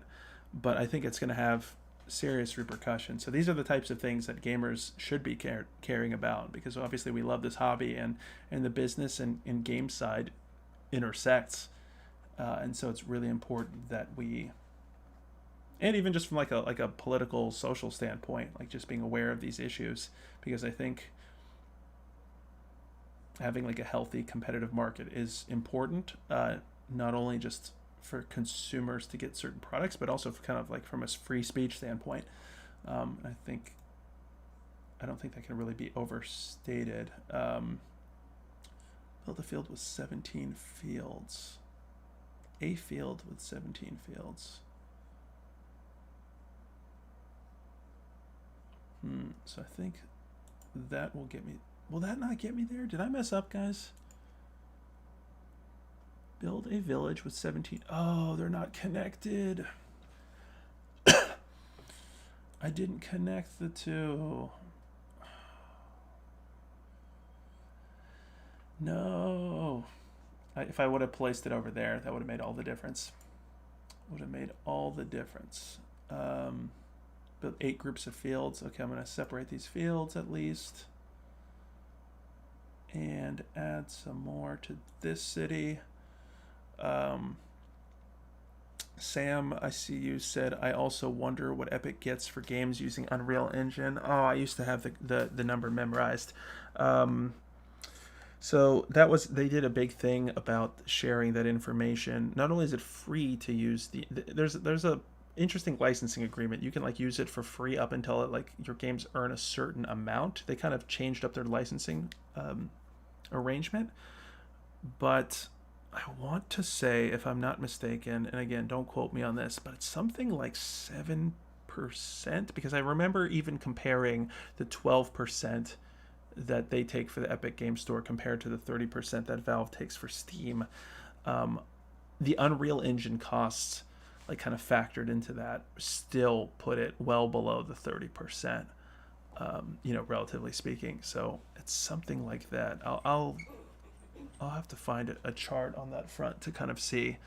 But I'm pretty sure just the general use of that program, kind of similar to like Unity, like the structure's pretty open about it. They've overall done quite a few consumer friendly things. And also like just laying down these forests. I should also say that Tim Sweeney, the head of Epic or founder of Epic, is actually responsible for I think preserving more forest land in North Carolina than anyone else. I want to say he's responsible for privately preserving more forest land than maybe anyone in the United States, if I'm not making, or at least, if I'm not mistaken, at least he's up there. So that's a little known fact for you all about Mr. Tim Sweeney over at Epic. All right, that we got 8 groups of fields there. I think we're doing pretty good. I think we got like a pretty sustainable operation here. I think the core strategy to the game is just making sure you don't fully enclose yourself, because as these objectives get more, increasingly difficult to pull off, if you end up with a situation where you've like entirely sectioned off parts of your village from one another, then that's where I think you could start truly running out of tiles. But I don't think we're in danger of that. In fact, I think we're in a situation where we can almost play indefinitely, which we're not going to be able to do here. But I think, is cool. 4 groups of trees. Okay, this will be interesting. So we'll do a tree there and a tree here, and that should get us there. 7% is not that bad. Yeah, if true. Is he a Zhitkov? Who are you talking about? Franco? Tim Sweeney? Is he part of the family? Yeah, I think that's the case, Sam. I'll have to look into that, but I'm pretty sure that's the case. Let's see if Build a village with 72 trees. I'm going to combine these farms together.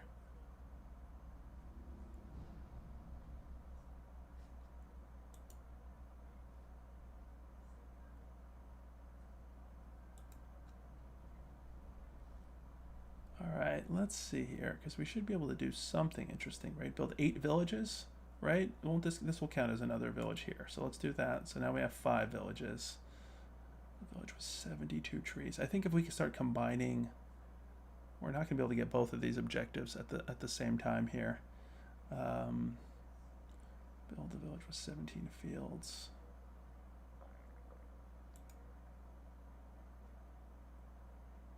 The problem is, guys, we're not getting all 3 of the to-do quests at the top deal with villages, and we are not getting any pieces related to that. I'm just going to keep combining this farmland to try to make this Judge Dredd like mega city. Let's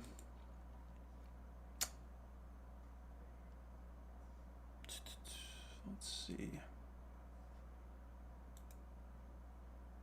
I think this is still good because we should be able to combine all of these villages at one point. Like, I'm just assuming that we're going to need like a large mega city at some point. All right, 8 villages. Here we go. So what do we got? So we should be able to, if we build something like right there, that should be a separate village there.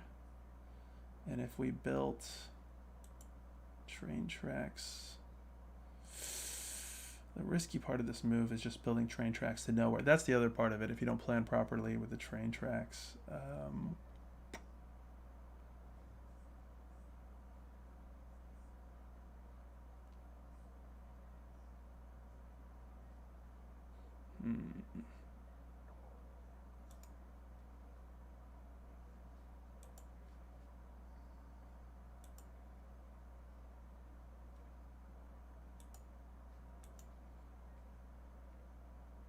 Alright, here's another opportunity for a village. So let's see if that'll... There we go. 8 villages. Now if we start combining them...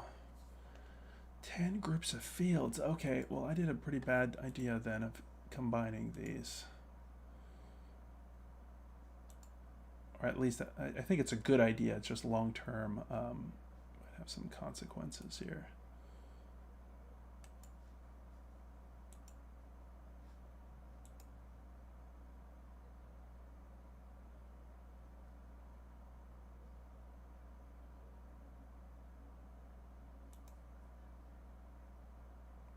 Yeah, this is where it gets tricky, folks, because these...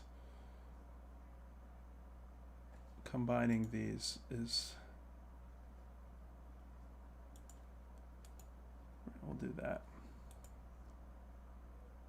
No, that was a mistake. I think I should have... I'm clearly getting too tired here.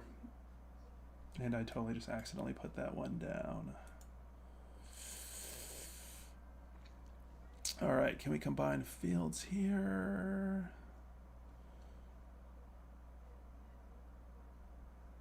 8 groups of fields. Okay, so we should be able to build another group of fields.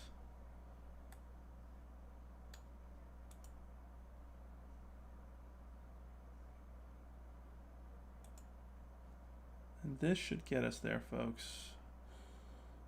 Let's see. Boom. Oh, we're almost down to 7. All right, I might actually end this here because we might actually get to an ending point because of some poor planning on my part there. Because I don't think we're going to get necessarily enough trees. 17 fields. We should be able to do this here. 6 villages with maximum 4 houses each. Oh boy, yeah, this does get difficult. Build a village with 72 trees. I think we need to combine multiple villages, and we're going to do that right here with this. Boom. You see that? That is how we do it. And we are going to be coming probably towards the end here. Build a group of 329 trees. I think we're almost there, right? We just got to build this, build village with maximum 4. That is difficult to do. Oh, and I just messed up, but that worked. That worked. Okay, so you can do maximum. You can get that maximum 4 just by building 3 separate ones. Oof. Yeah, folks, I think I'm going to have to call this a night. This was definitely a lot of fun. I definitely want to talk more of these topics with you all in the future. This is a fun little experiment to see if these kind of casual gameplay streams works well. And so we've been able to play and talk for about 3.5 hours. So I definitely enjoyed it. But I'm probably going to have to sign off here. But thanks again to everybody who... shout out to everybody who followed, subscribed, to everybody who just had participated in the conversation. Really appreciate it. Sam, this was cool. Really enjoying the variety of content. Have a good night. Hey, thanks, man. I really appreciate that. That means a lot. And, thank you for being a subscriber and supporting us throughout. Yeah, I think I'm going to do more stuff like that. And we try to do a variety of content. We'll have a Smash Brothers tournament today, I guess, Saturday. And then we'll be back with Indie Game Club stuff on Mondays. And maybe on Sunday I might stream some more stuff like this. Just as an opportunity to talk more and explore some of these other games. But appreciate it, everybody. And